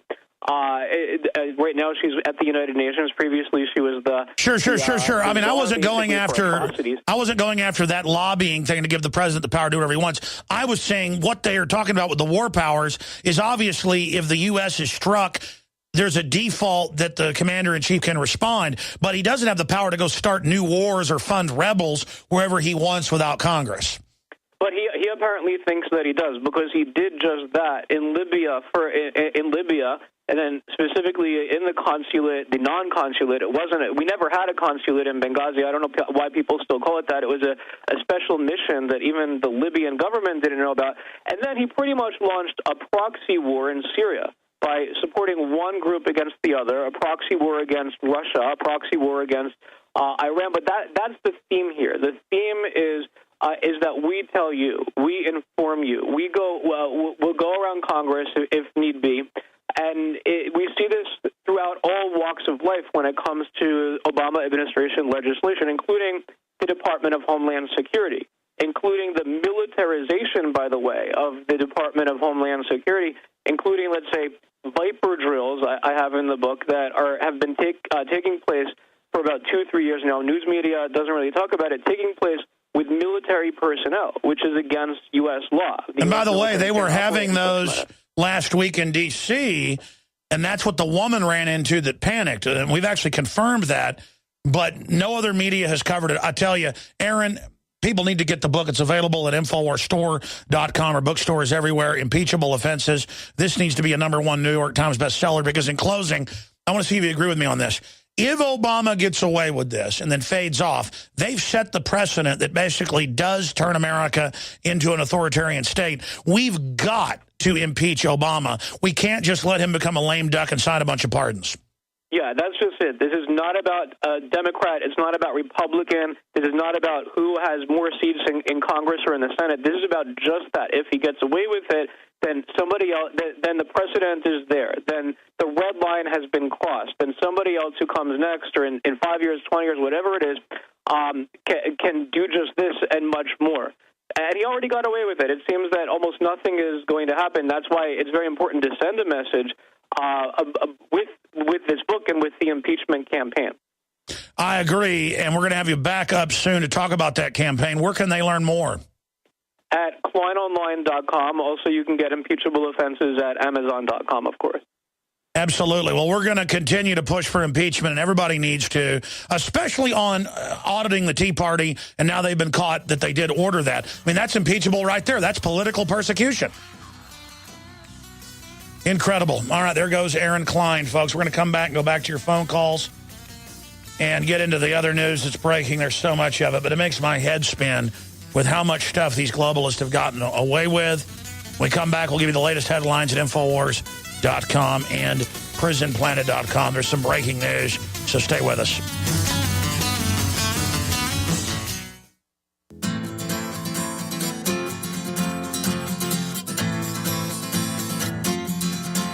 Ladies and gentlemen, we've been telling you about it for the last 2 hours. It's up on InfoWars.com, video feeds of it. Hundreds of thousands of people, including illegals, are on the Washington Mall that had been blocked off with fences. They've opened it up for the illegals, saying it's their First Amendment. But when veterans show up, everything's your First Amendment. I mean, your right to go on public property, open parks. It's freedom. But they're saying this is allowed, but veterans aren't allowed to go to the World War II Memorial, that, by the way, is privately paid for and run, or they can't go to Arlington Cemetery and the memorials that I've been to that are open air, that are right off the side of the street. If you jog down the sidewalk that's federal, they give you tickets or arrest you. But if you're illegals, you get to, because, again, the illegals are pawns, folks. The globalists have imploded their countries. They're just like the general public that thought they were going to get free health care under Obamacare, and are now finding out all these Democrats are going, I'm paying double, or I got to pay. Sebelius went on the Daily Show and explained, well, you can get out of doing it this year, getting it if it doesn't work, by paying $5,000 fine. And then they say, but I thought you're not going to take a fine. Well, we are. Well, you're not going to take it out of the bank account? We're going to garnish your wages. Obama's like, we didn't hire these thousands. Now it's like 18,000. I was looking. I was corrected. It's not, it was like 5,000, 7,000, 14,000. It's like 17, 18,000 IRS agents just to suck money out of your account. But then they're in the news going, we're not going to take money out of your account, but we are.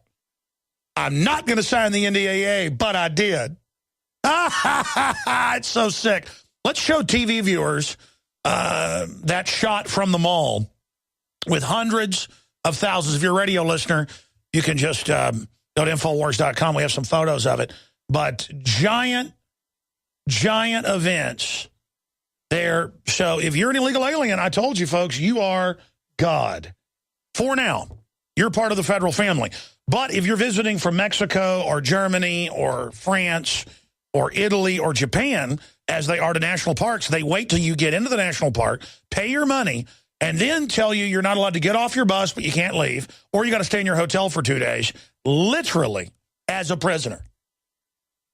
I mean, I cannot believe the magnitude, I keep using that word, of the flagrantness of this. The flagrantness of the World War II vets, it's turned out, are being detained, are being ticketed. What they do is they put them in handcuffs in their wheelchairs, and then they go and then give them a ticket. And you know the judges are going to throw the book at those vets. But right next door, the illegal aliens, they can do whatever they want. Because, again, this is about bringing America down, ladies and gentlemen, and getting as many people as you can in. Look at that guy with the Mexico flag right there. liberation theology, all this stuff to literally tear this country apart with divide and conquer. That's why they're always injecting race. You don't like big government, you're a racist. If you don't want Obamacare, you're a racist. You don't turn your guns in, you're a racist. Because it's race ideology on all of the, quote, protected groups they run. And then meanwhile, everybody gets screwed in the final equation. We're going to go to break, come back with calls. And we've got a guest joining us coming up a little bit later in the transmission.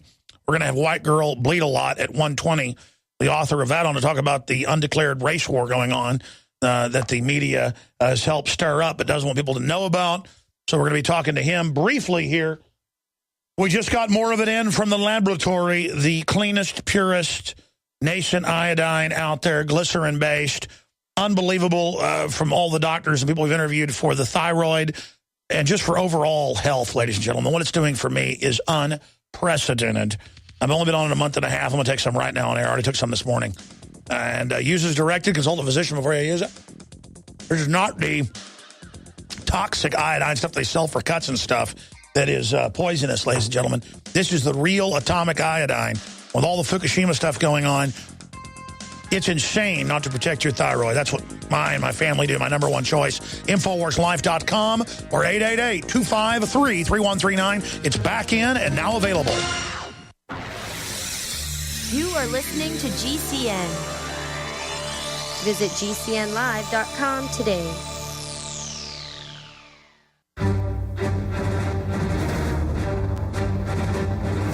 Big Brother, mainstream media, government cover-ups. You want answers? Well, so does he. He's Alex Jones on the GCN Radio Network. And now, live from Austin, Texas, Alex Jones.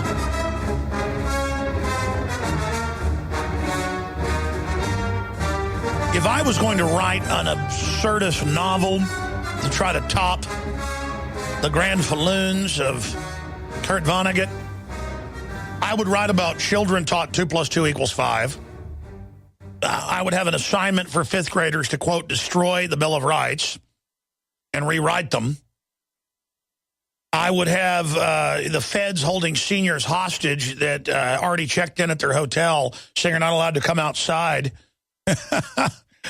And I would not allow children to play with footballs or other balls at recess, saying it could be dangerous.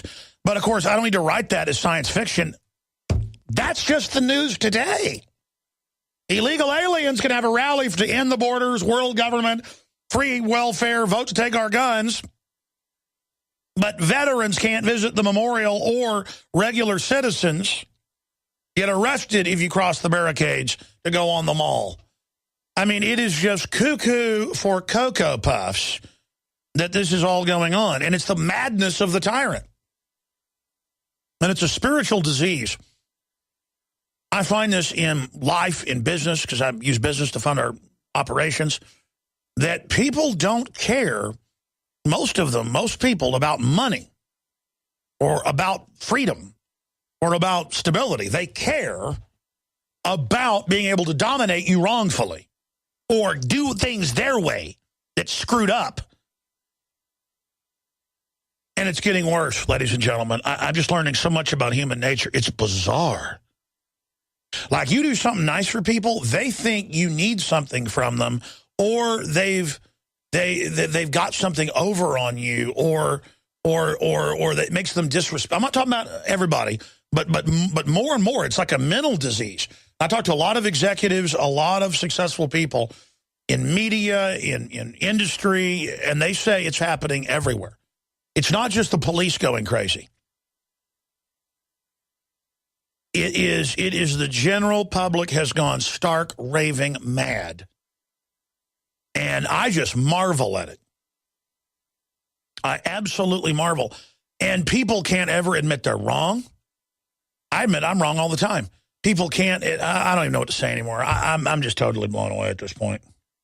And people also think if they take you down, even if they're in the same line of work as you are, in their eyes, that will make them bigger. They don't even understand rising tide raises all ships.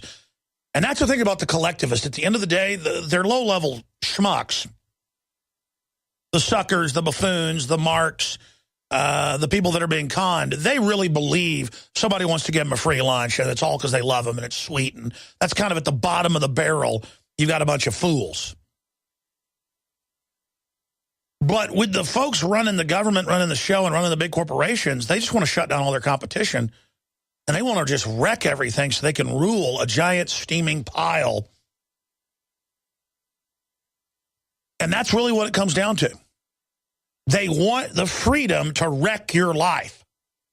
Because you living your life is upsetting to them. You being empowered, you being successful, you being happy, you being strong. And then there's this icing of like dirtiness, thuggism, where everybody's a tough guy and everybody's a thug and everybody's low down, everybody's, it's just all just, ugh. It's just like, wow, man, get me away from this. Get me away from this. It's just, it's not even a culture. It's television. It's Hollywood. It's all just an oozing, stinking, scared, confused people flailing around. And they think if they just had some power over somebody that would fulfill them. When just being a good, strong human and you having power individually as a person with integrity is what would fulfill you. Instead, you got to run my life to feel like you are fulfilled. We'll be right back with your phone calls. Stay with us. I'm Alex Jones.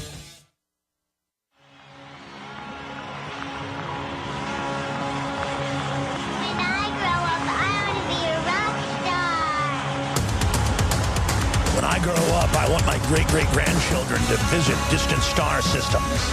I want humanity to have a life extension and truly reach for our greater potential and to be pure and strong.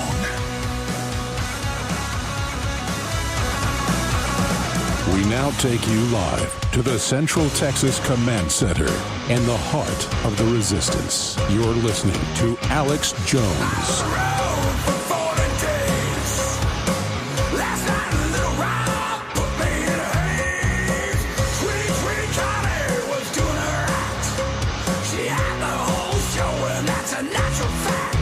Ladies and gentlemen, we are back live, now into hour number 3, about to go to Ruth, Dave, Jason, Chase, Mike, and others that are patiently holding.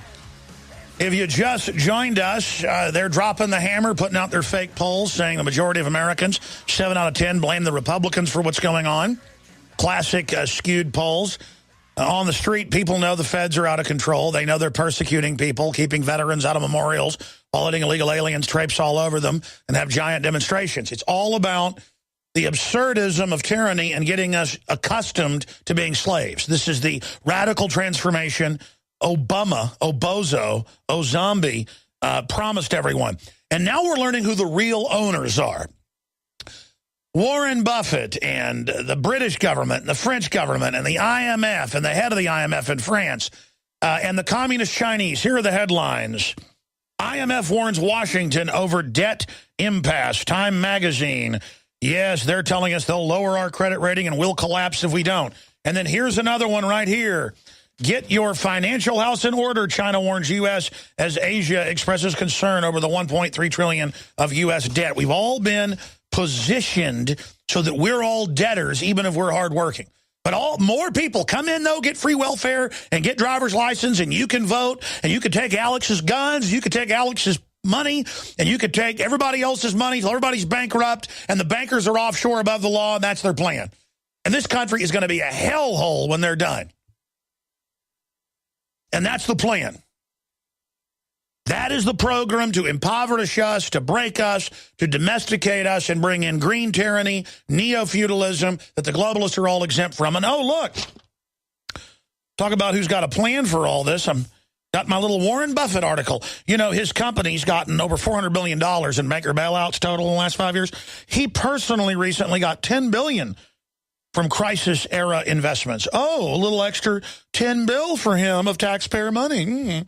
No wonder he lobbies for higher taxes on rich people, which the average blue-collar worker thinks is a guy that's got 10 cents more than him. Warren Buffett's like, hey, that guy that's got a house and swimming pool and hires you to do stuff, You know, the economy, or that guy that owns a restaurant and hires, he's rich, he's bad. That guy that's got a factory making the extract or whatever. To use the example of free market that Mike Judge put out in his film Extract. It's actually based on a plant outside Austin, Texas, that I guess got shut down for similar reasons. But the point is, oh, yeah, you didn't know that? There's always a lot of stuff you think's fiction. Really isn't fiction, folks, in a way. You know what I mean? Give it inside baseball out here. The point is that, oh, yeah, that guy that employs you, he's rich, dirty, bad guy. No. Warren Buffett's the bad man. Warren Buffett's the one that if he has your way, fools, you'll have nothing. So there you go. No, he wants higher taxes. Notice Obamacare is taxes on poor people. Oh, so the bankers can run things so they can get that federal money. And the Chinese Communist Party and all the rest of them, a bunch of thugs. This country is being hijacked, and if the good Tea Party Republicans would come out and point that out, we would have our problems fixed very quickly. If they came out and said, you know, the Chinese, the IMF, and the big banks, they're the ones that maneuvered us into this, and the $600+ trillion they say is the U.S. debt and derivatives that the citizens have been signed on to. Well, Iceland said no. Greece said yes, and they're in worse shape. Well, this isn't our debt. We're not going to pay for this. But let me tell you, Goldman Sachs, J.P. Morgan, Wells Fargo, owned by Warren Turd Buffett, Warren piece of trash, parasite, fraud Buffett, they will come after you if you're in Congress and you try to touch that. But I'm giving you the big, dirty secret that'll blow these people politically sky high, okay? You're poor out there, you're working 2-3 jobs, trying to pay for everything, get pulled over, got to pay a ticket, can't pay the property taxes, can't pay the rent, they're going to keep squeezing you because you're a target until you finally go on welfare. And even then, it's not going to be enforced the way it is on the illegals because you're in America. They already got you. They got a score to settle with your great-great-granddaddy. Don't you get this with the New World Order? They hate America. I don't care what color you are. They hate you. You understand that? They want to break this country. You think they hated the Iraqis and killed over 1 million of them? Wasn't over oil. You think the globalists hate the Serbs and brought al-Qaeda in to attack them and then bomb their whole country? They hate you more than they hate anybody. That's why they've been poisoning your water, your food. They sit back and laugh at what they've done to you. Land of the free, home of the brave, state police nationwide. Pull you over, put your wife on the hood, put a glove on, and just start ramming. Because they're there to show you, dog, that this is their country and they're a federal occupation force. You didn't know every state police in the country were set up after the Emergency Powers Act of 1933. They're really federal. And the federal order is, you break that scum, you break them now. World War II vets want to come, arrest them. Illegals, come on in.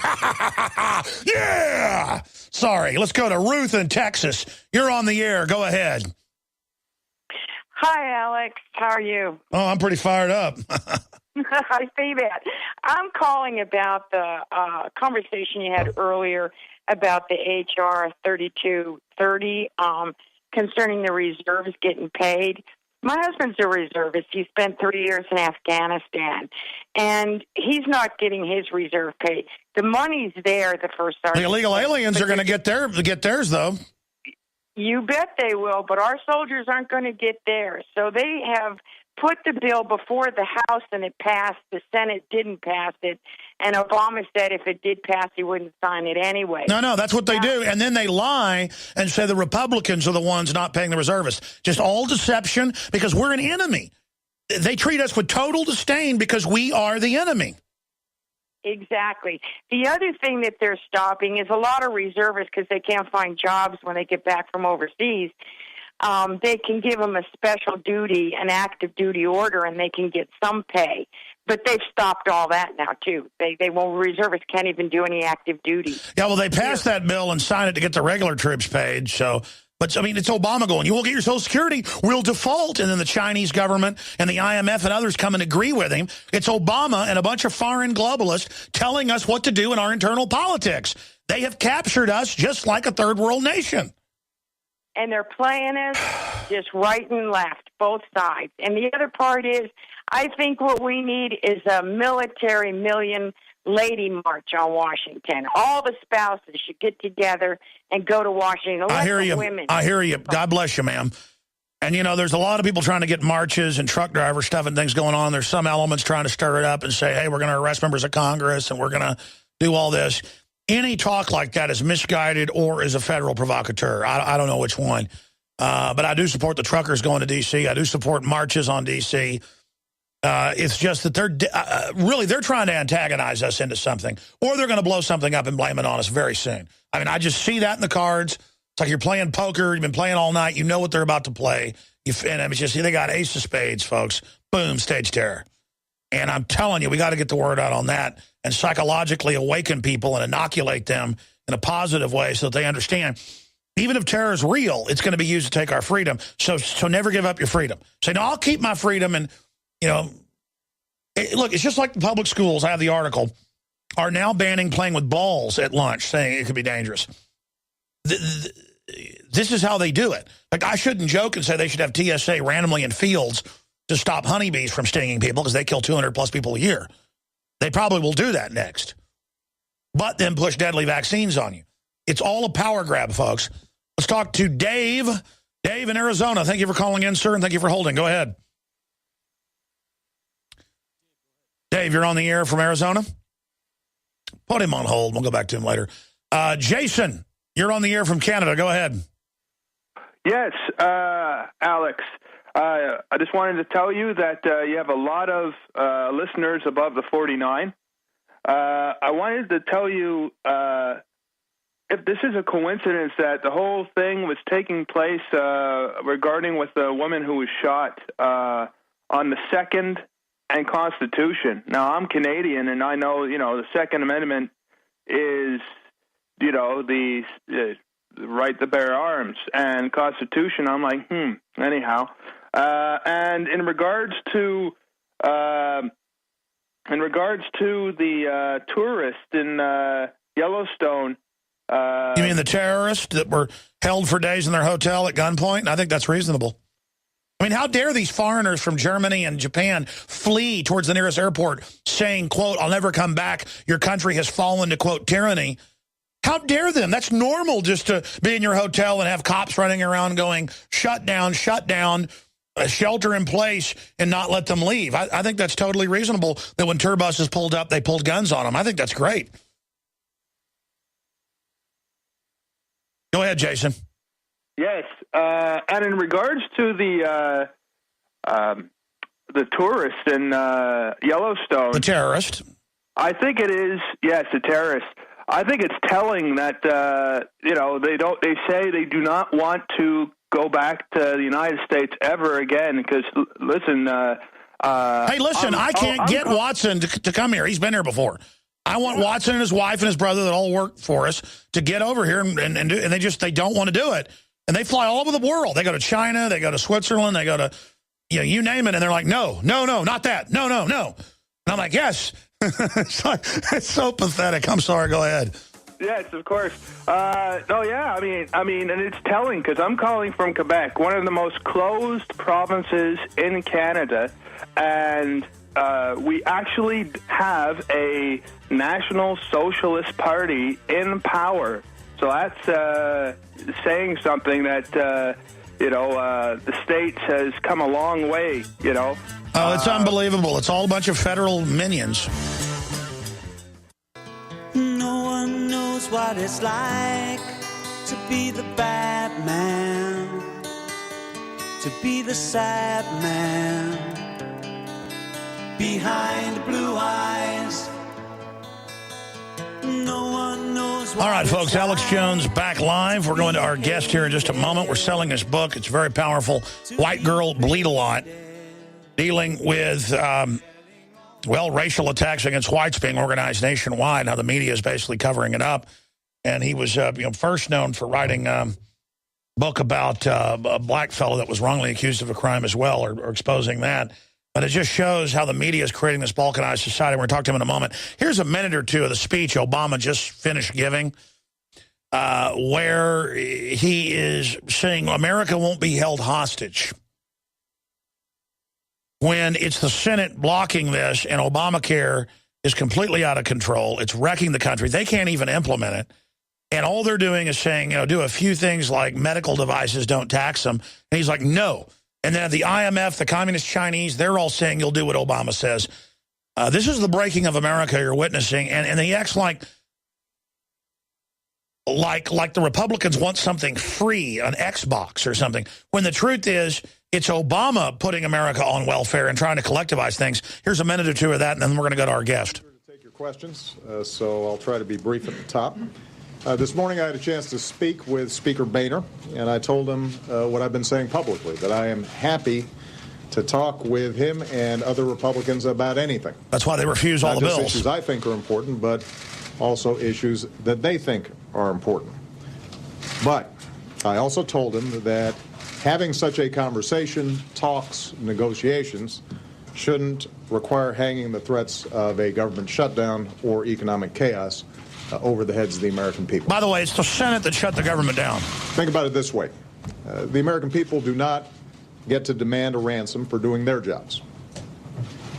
You don't get a chance to call your bank and say, I'm not going to pay my mortgage this month unless you throw in a new car and an Xbox.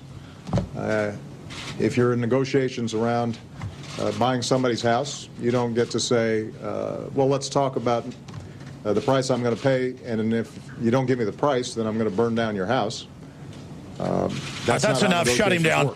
Ladies and gentlemen, they are threatening to devalue the currency further and default and shut the entire credit system down if we don't do what they say. They held us hostage in 2008 with the banker bailout. So, again, it's the opposite of what they're saying. And it's flipping everything. Meanwhile, they're holding all the monuments, national parks hostage, going into national parks run by private interests and saying, we don't care if it's all paid for and you're running it. No one's allowed to be in here. They're holding everyone hostage, not letting veterans go to memorials on the mall, but the illegal aliens can have a rally right now. I mean, this is just unbelievable. But he has moron constituents, so what do you expect? I'm going to shut up now and get to Colin here, who wrote this book, White Girl Bleed a Lot.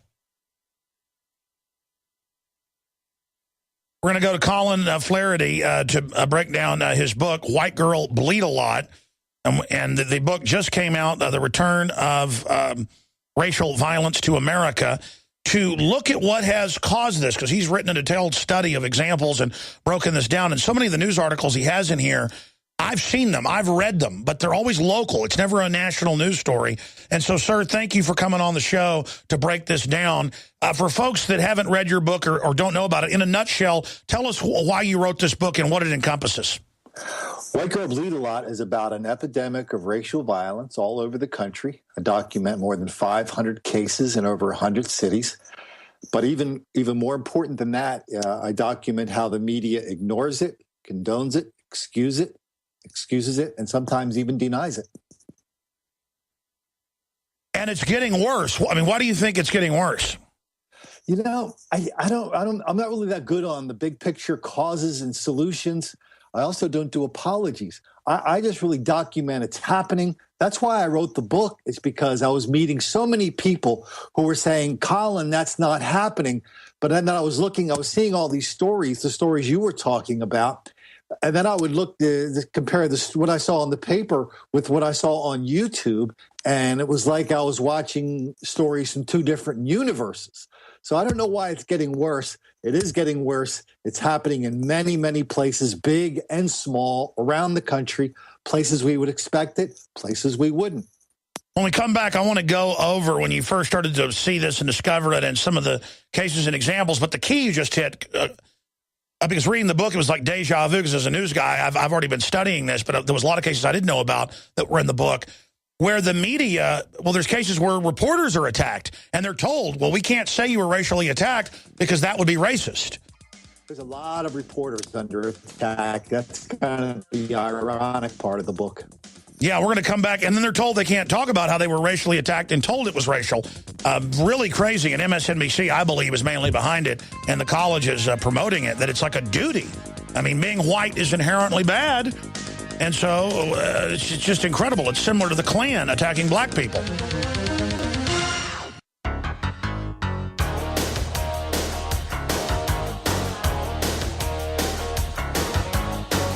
Crashing through the lies and disinformation. It's Alex Jones on the GCN Radio Network.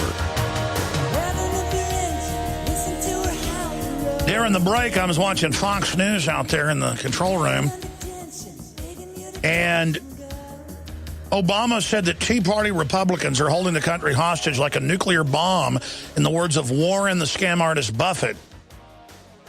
And that in just a week of, quote, this nonsense, they're going to destroy the faith and credit of America. And again, they're always intending for us to default, go totally bankrupt down the road. They're maneuvering us. Obama says when he raises the debt ceiling, that doesn't raise debt.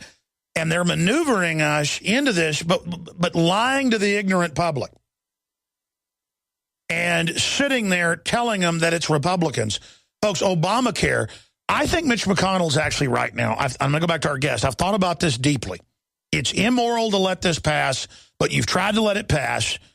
If they actually step back and go, okay, fine, you get Obamacare, it's so horrible it won't even work, and then it all just falls apart anyways. Instead, they're going to blame everything falling apart on those of us that don't want to wreck the country. Because I can really see where this is going, but it's disgusting. Let me just ask Colin Flaherty his take, best-selling author, researcher, journalist. He joins us to talk about White Girl Bleed a Lot, but he's also written other featured stories in the Los Angeles Times, NPR, as well as an hour-long special on Court TV. And I should add, his story about how a black man was unjustly convicted of trying to kill his white girlfriend resulted in the man's release from state prison. That's a famous case. Well, that was Kelvin Wiley. So a lot of folks will spin it. But as he said, he's not going to apologize. Oh, you better apologize, talking about the FBI crime statistics of black on white crime being so disproportionate. He's just a journalist telling the truth. So I'm going to shut up now, sir, and let you have the floor and break down the book we sell at InfoWarsStore.com, White Girl Bleed a Lot, because, again, reading this, it's worse than I even thought. Tell us what's really happening and the time frame of why this has been accelerating in some of the cases. Well, I'm not, I don't know why it's been accelerating, but let's break down one case that happened last weekend. And you multiply this by 500, multiply it by 1,000, and that's what the book is all about. In Fresno over the weekend, did you see a story where one person was shot, one person died, and 13 people were shot? And according to the Washington Post, this happened at a multiracial motorcycle club that was having a dance. Well, the real story is this party was part of a weekend gathering of the largest gathering of black motorcycles on the west coast of America. This was black mob violence. There were 5,000 black motorcycles in town. Happens twice a year in Fresno. Nobody on the planet thinks this is a multiracial motorcycle group, any of the dozens of groups that were there. And so they kind of diminish the violence. They kind of deny who's involved in it. And here's why this is important. Every day, you and I pick up a newspaper and we realize we live in the most race-conscious country in the world. We read about black caucuses, black churches, black colleges, black labor unions, black professional groups. Yet we turn around and many of these stories are written by members of the National Association of Black Journalists. Yet we have a story like Fresno, and we say, well, what's up with this incredible amount of black mob violence that happened just, for example, in Fresno or in Seattle the night before that? And these same journalists will look at you and say, we are colorblind. So that's why I wrote the book. There's so much denial out there. I just wrote the book for people that when they're done reading the book, no one can say this isn't happening anymore. Well, I mean, look, when white mobs in mob psychology get together and go out and attack black people, which has been a phenomenon that's been phased out, thank God, I've gone out and protested it and covered it because it's wrong and it's a gang mentality. And they say white members of the Ku Klux Klan drug a black guy to death. But when black folks, burn a little white kid up with a blowtorch, they won't even say it's a black lady because it's the opposite. It's omitting things, and it's crazy political correctness. Alex, I don't know that you or I are saying that we have to document the race of every single crime that takes place in every single newspaper. But the numbers are so exponentially out of proportion, and the papers ignore it on such an epic level. I wrote the book because I really wanted to call out the media for ignoring it and denying it. Well, sure. I mean, it's condoning Orwellian, Colin, because I'll see articles as a news guy reading hundreds a day, scanning them, and it'll say, family attacked in Central Park by a group of men wearing sports jackets or soccer type jerseys. And they don't even say what color the guys were. And we go, oh, those will be black guys. It turned out it was, because they won't say. It's like there is a male, 35 years old, seen running out of the liquor store, and they won't say the race. Bingo. Then it's wild. I mean, they'll say the color of a car somebody's in, but they won't say what color it is. And the media does this as a rule. They will not say what color someone is, but only if they're black. If it's white or Hispanic or Asian, they will say it, because obviously, you need to know if there's somebody who's fled the scene, what color they were. Well, reporters have conferences, the Society of Professional Journalists and the National Association of Black Journalists and other groups have conferences about how to cover these crimes.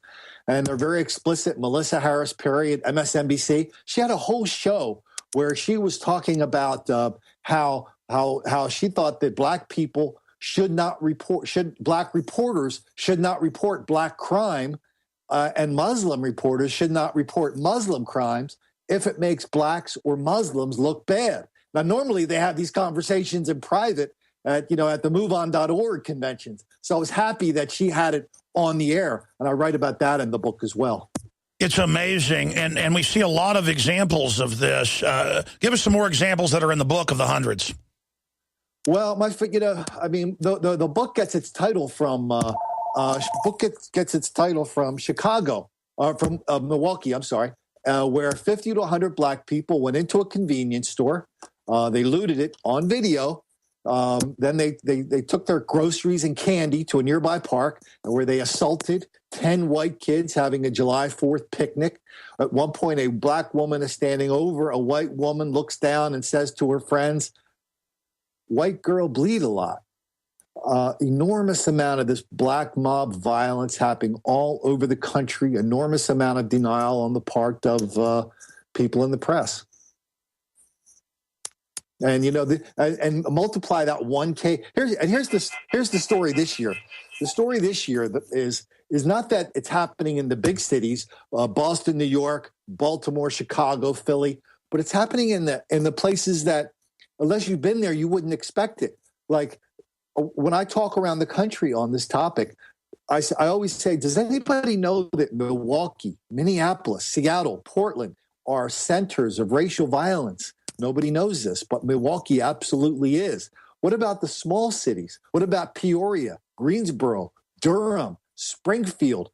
Peoria, Illinois is a hotbed of racial violence. And all this is happening. Nobody's connecting the dots.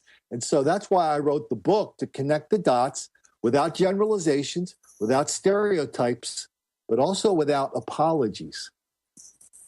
Well, then you have something like the unfortunate Trayvon Martin situation, where the media does the opposite and calls some guy, George Zimmerman, who, I'm sorry, does not look like a white guy to me. And then they make that he's a white guy and that he's a racist and all this other stuff. I mean, look, I know why this is increasing, amongst other things. The controlled corporate media hypes racial division 24/7, and in Hollywood and all the shows, the white guy is the bad guy. And so if people literally, I think, just like the Klan hyped up that black people were the problem, so whites would go out and kill blacks. I mean, it's the exact same thing. There's an enormous amount of, it's being taught in schools, churches, and homes. Right now, in over 200 school districts around the country, and I've written about this, they learn critical race theory, which says racism is everywhere, racism is permanent.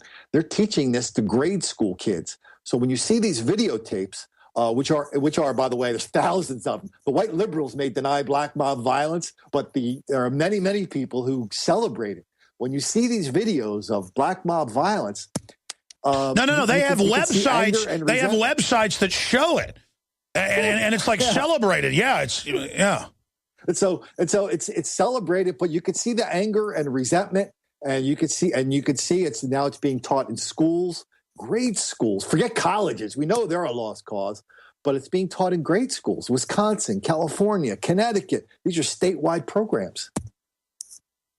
It really is amazing. I grew up in Dallas, Texas, and I'm a white guy, and I never heard racial epithets at the deer camp around what you call rednecks. I never saw or heard any of it. Then when I visited the North more, I noticed everybody was making jokes at each other, but it was more of a joke thing. But, I mean, it just seems like things are so racially charged now, and then it's clear who's hyping it is the Ford Foundation, the MSNBC, all of them. I mean, here's an example. They go on MSNBC every few weeks and say Alex Jones is deeply racist and then show no proof of what I've said, nothing I've stated, nothing I've done. And then I've actually, the good news is most black folks I run into are actually listeners and are awake and are freaked out by this. But there are definitely kind of, gangster-type thug-like folks, kind of like the Klan attracts white trash or whatever, who really are believing it. And it's a holier-than-thou thing. It's almost like gang war, how the prisons are all segregated with black, Hispanic, white, Asian gangs. I think the left is really trying to segregate America into groups because this is all they've got. They don't want racism and division to die, and I think they've been very successful relaunching it. Well, they've been successful, but what we have on our side is we have the truth. And 10 years ago, I could not have written this book because there were no videos. But now there are videos. There's an enormous amount of videos where we can speak the truth to MSNBC. And, whenever anybody calls you a racist or anything, I mean, it reminds me of what the great Thomas Sowell says. He says a racist is any conservative winning an argument with a liberal. So we don't have to worry too much about what those clowns at MSNBC say. But I want people to be wealthy, happy, to have good families, live in peace. This political correctness where all over the country, they're trying to ban the word brown paper bag, which has never any racial connection. Now, if I have white napkins, it means I'm racist. I mean, it's like a mass mental illness or something. It's a mass mental illness, but there are also a lot of good people speaking out. There's people like Talib Starks, who wrote a book called The Uncivil War. There's all the stuff of Thomas Sowell. There's all the stuff of Walter Williams. There's a lot of people. You know where the people speak out the truth? Not in the newspapers, but in the comment section of the newspaper. I don't even read the stories anymore. I just go right to the comments. That's right. A lot of newspapers are getting rid of the comments now, admitting, this came out last week, I'm sure you saw it, admitting that there's extremism and libertarianism and racism and conservatism in the comments, so they're just getting rid of them. I write about that in the book, how some comment sections are heavily censored. But there are so many places. There's too many places now. There's too many ways for the truth to get out. Talk radio. When we talked about White Girl Bleed a Lot, the incident in Milwaukee, the police did not even take a report when that happened. The next day, the kids go down to the station and they said, "What happened to these people who beat us up?" And they go, "We don't know what you're talking about." They went to talk radio. And so the talk radio blew that case up. And I was about to say the increasing racial attacks in Central Park, the media has tried to cover that up, but so many people involved in it brag, so it forced it out. And the police will stand there if there's any minority, which encourages it. I mean, I guarantee you, if they let whites as a general group do whatever they wanted, there would be bad criminal whites that would go out and do this kind of stuff, just like the Klan. But, take the Puerto Ricans raping the women. The police would do nothing hundreds of times. Same thing with black, because it is authorized. Here's an example. You got a group of motorcyclists, turns out to be cops, some of them, going and messing with the SUV, attacking it. And then the cops knew day one that was their cops and their people, but they covered it up. It's the same deal where the police are afraid to go after their own or any minority.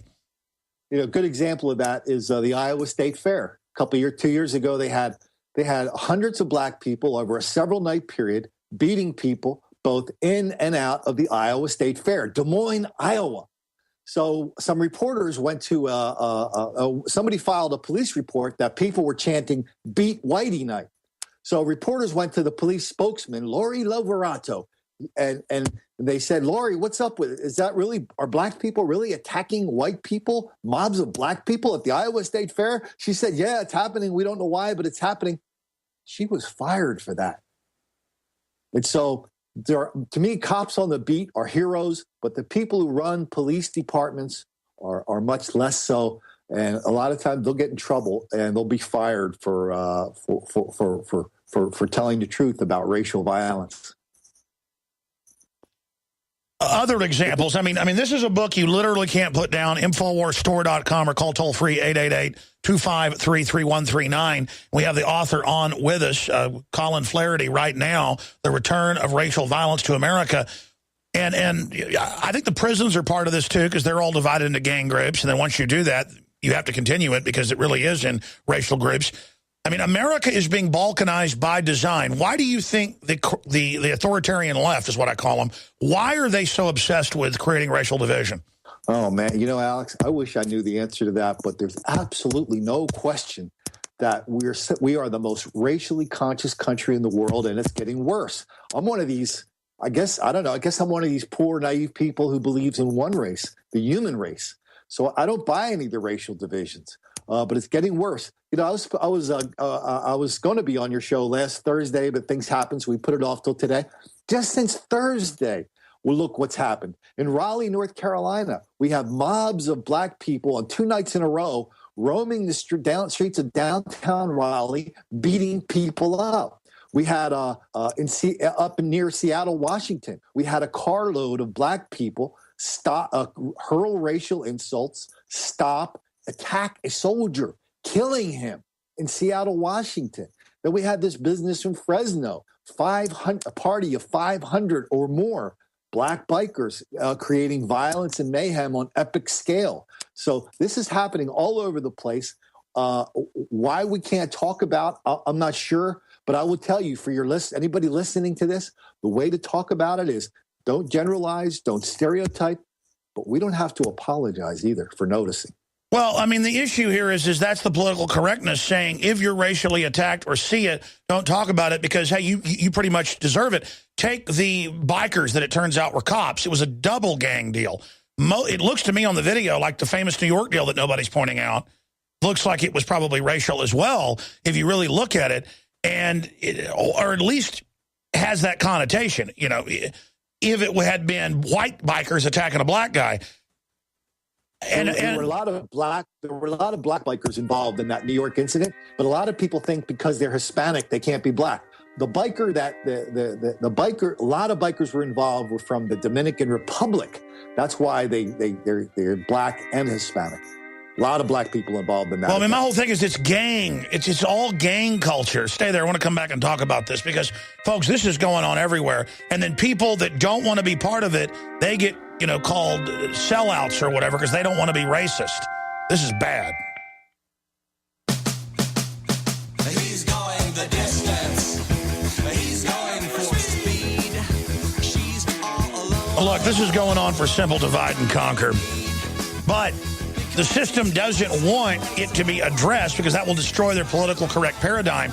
They hijacked the Christian conservative movements of abolition and then the Republicans passing the Civil Rights Act. The Democrats have been the party of the Ku Klux Klan. It's just a fact. And they were already racial politics, and they lost because of mainly white Christians and veterans coming home saying we're not going to be part of this anymore, and who'd seen tyranny. And, I know because one of my grandfathers was involved in the Civil Rights Movement in East Texas. Believe me, that wasn't popular. But then the Democrats switched over to make it racial politics with the, quote, minorities, who they're going to make the majority, and then it's right back. It's racial politics. They know what they're doing. Briefly, you can get White Girl Bleed a Lot at InfoWarsStore.com, InfoWarsLife.com, and InfoWarsStore.com. Both have the Survival Shield, nascent iodine. You can go find out the amazing details of it for the thyroid, blocking radiation, but also the health effects. This is what all the top experts we talk about. Nobody's got nascent iodine like this. I mean, nascent iodine, hardly anybody has it anyways. This is one of the best kept secrets. We've been doing deep research for years, finding out the best stuff out there. Just what it does for my whole metabolic rate, my energy, everything. It's spectacular. What, a third of women have thyroid issues? I mean, they will not tell you it's the fluoride being added that then displaces the good iodine. So it's a fluoride detoxer, you name it, InfoWarsLife.com. And also HD car camera. It looks like your rearview mirror, and it is a rearview mirror, but it has an HD video camera so you can catch in front or behind or to the sides, whatever happens. It's got the little HD video feed. You can hit the button and pop up. This is the way to protect yourself from criminals, out-of-control police, bureaucrats, or maybe you see something cool going on with wildlife. All available at InfoWarsStore.com, and your purchases, the books, the videos, the T-shirts, all the great products fund this news operation. Colin Flaherty, author of White Girl Bleed a Lot. In closing, in the 4 minutes we've got left here, sir, I see the tide turning against this, as you were saying, because it's getting so bad. And I just hope people recognize MSNBC for what they are. They literally are the Klan of the 21st century, pushing race politics. Well, isn't it reflected in the other news programs at NBC? Isn't MSNBC so bad? Their racial politics are tarnishing the entire brand. Yes. NBC, Meet the Press, is at historic lows for ratings. How can that not be connected? But, I mean, the power structure's got to know it's not working. It's cartoonish what they do. Don't want to turn your guns in? You're racist. NRA's the new Klan, when the NRA was founded by white Christians to arm freed black slaves. On record. That's the truth. But as long as there's people like you telling the truth and I'm telling the truth, I don't think MSNBC has a chance. I don't think they do either. I mean, this is the kind of media that called Charlton Heston racist when he was in the civil rights movement. I mean, there's just no end to these people. They really are just thugs at MSNBC. There's no end to them, but there's also an almost limitless supply of examples that show how deluded they are. I mean, you look at Baltimore, this once great city, where now if you go to downtown Baltimore, it's just one episode of black mob violence after another. Mancow Muller went to see Django in the richest part of Chicago and had black folks tell him and his white buddy, get out of here, we're going to kill you. You know, I mean, how could you have a better example than that of the enormous resentment that is producing the violence? And you know what makes me sad? I mean, most white folks aren't buying into this, but I mean, this is actually increasing. This is actually encouraging the white supremacist in people. I mean, their ranks are growing now. And that's really a really bad byproduct. I mean, how do we counter that? Yeah, he can't hear me because... Well, we're going to counter it with... Yeah. I can hear you. I can hear you. Okay, right. Your Skype was cutting out for a minute. Stay there. I'm going to come back. Sometimes when we send you audio, it'll cut over your audio and delay it. We're going to come right back to you. Stay there. Thank you for listening to It's 5 minutes overdrive, folks. Infowars.com/show for all the free feeds. Today. Podcast, you name it.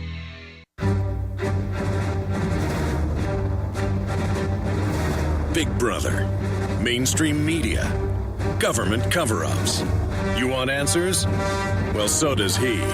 He's Alex Jones on the GCN Radio Network. And now, live from Austin, Texas, Alex Jones. All right, Colin Flaherty, the best-selling author of White Girl Bleed a Lot, chronicling the race war the media has been stirring up, one-sided race war predominantly. And Skype has a weird phenomenon. Sometimes when we got music jacked up going to somebody, they can't hear me. And then we had to, like, turn that feed down to where he could then hear what I said, because it's two feeds going to him, I guess. I don't know how it all works, but he couldn't hear what I was saying until we turned the audio down, and then he could hear the end of it. The point I was getting at, Colin, was, I mean, I've answered my own question. The power structure doesn't want us unifying around the Bill of Rights, Constitution, and liberty for all. They want us divided, kind of the big city, New York, borough-style politics. And the question is, you know, can we stop that? But I was just getting into how it's encouraging then, you know, radicals on the other side of the fence as well. I mean, I am seeing an increase in rhetoric from white folks, too, people that never have been racist, you know, feeling like they're being persecuted. So they're now becoming more angry. And that's exactly what MSNBC wants. The psychiatrists tell us we're only as sick as our secrets. And what are we more secretive about than race? So I know that when we start talking about this racial violence with more openness and candor, I am just not meant to let him finish his statement. Now his Skype cut out. Try to reconnect. I want to be able to finish his point. I want to get this guy back on over phone or something, because this Skype's a little bit dodgy there. It's a whole other kettle of fish, as they say. But separately, I wanted to bring this final point up to him, so I want to get him back on. Take the poor black lady that got shot and killed last week running from a checkpoint. I immediately just heard a woman had been killed, knew they were having drills. Adon Salazar found it. We guessed they were lying. She hadn't shot at them. It turned out we were right. Okay. And then I immediately saw comments saying Alex is only mad because she's white. She was driving a fancy car. I saw that on YouTube and on InfoWars. I don't even really read a lot of comments. I just saw them. And I thought, man, people are already thinking racially as if I wouldn't care if it was a black lady. I mean, it doesn't even enter my brain whether she was, black, white, purple, green. I mean, it's so old. I mean, they obviously know saying brown paper bag is racist. It's not racist. They just want us all at each other's throats, obsessed over everything to create total division, or then just collapsing and saying, I'll do whatever the government says, just don't call me racist. So that's my point right there, is that this woman got executed and under very suspicious circumstances, and the family says that the official story isn't true. What is your take on how when the government kills somebody, though, they never try to bring the race issue in, at least part of the time? Well, there's so many wacky narratives out there about race. Alex, have you ever noticed when you're talking about race, it always takes about a minute for the conversation to get completely absurd? And because when people have these racial beliefs, they're so irrational that they can't sustain them for more than a minute. And so when we start telling the truth about race, people get freaked out about it. So even the government can't sustain it, as you can tell from listening to MSNBC, which is basically, the mouthpiece for that kind of thing. I hear you. Before your Skype breaks up again, I just want to thank you for coming on. Colin Flaherty, White Girl Bleed a Lot, book available everywhere, as well as InfoWarsStore.com. Get it there and support us. Thank you so much, sir. An honor to be here, and I hope I get a chance to contribute some of these things to your Infowars.com magazine. Thank you so much, sir. Absolutely. We'd love to put it in the magazine if you'd like to write any articles for it. Thank you so much, journalist, joining us there, author of White Girl Bleed a Lot, Colin Flaherty. Yeah, I mean, if you look at what's going on here, folks, this is about making the subject about people fighting with each other instead of foreign banks stealing trillions of dollars from us a year, or the NSA spying on all of us, or all the troops being given deadly vaccines, or people, period, having their kids taken by foster care for no reason. We're all under globalist attack. Their only hope to complete the takeover is to get us at each other's throat, and that's exactly what they're doing. All right, I'll be hosting the Nightly News tonight with special reports, 7 o'clock Central, PrisonPlanet.tv.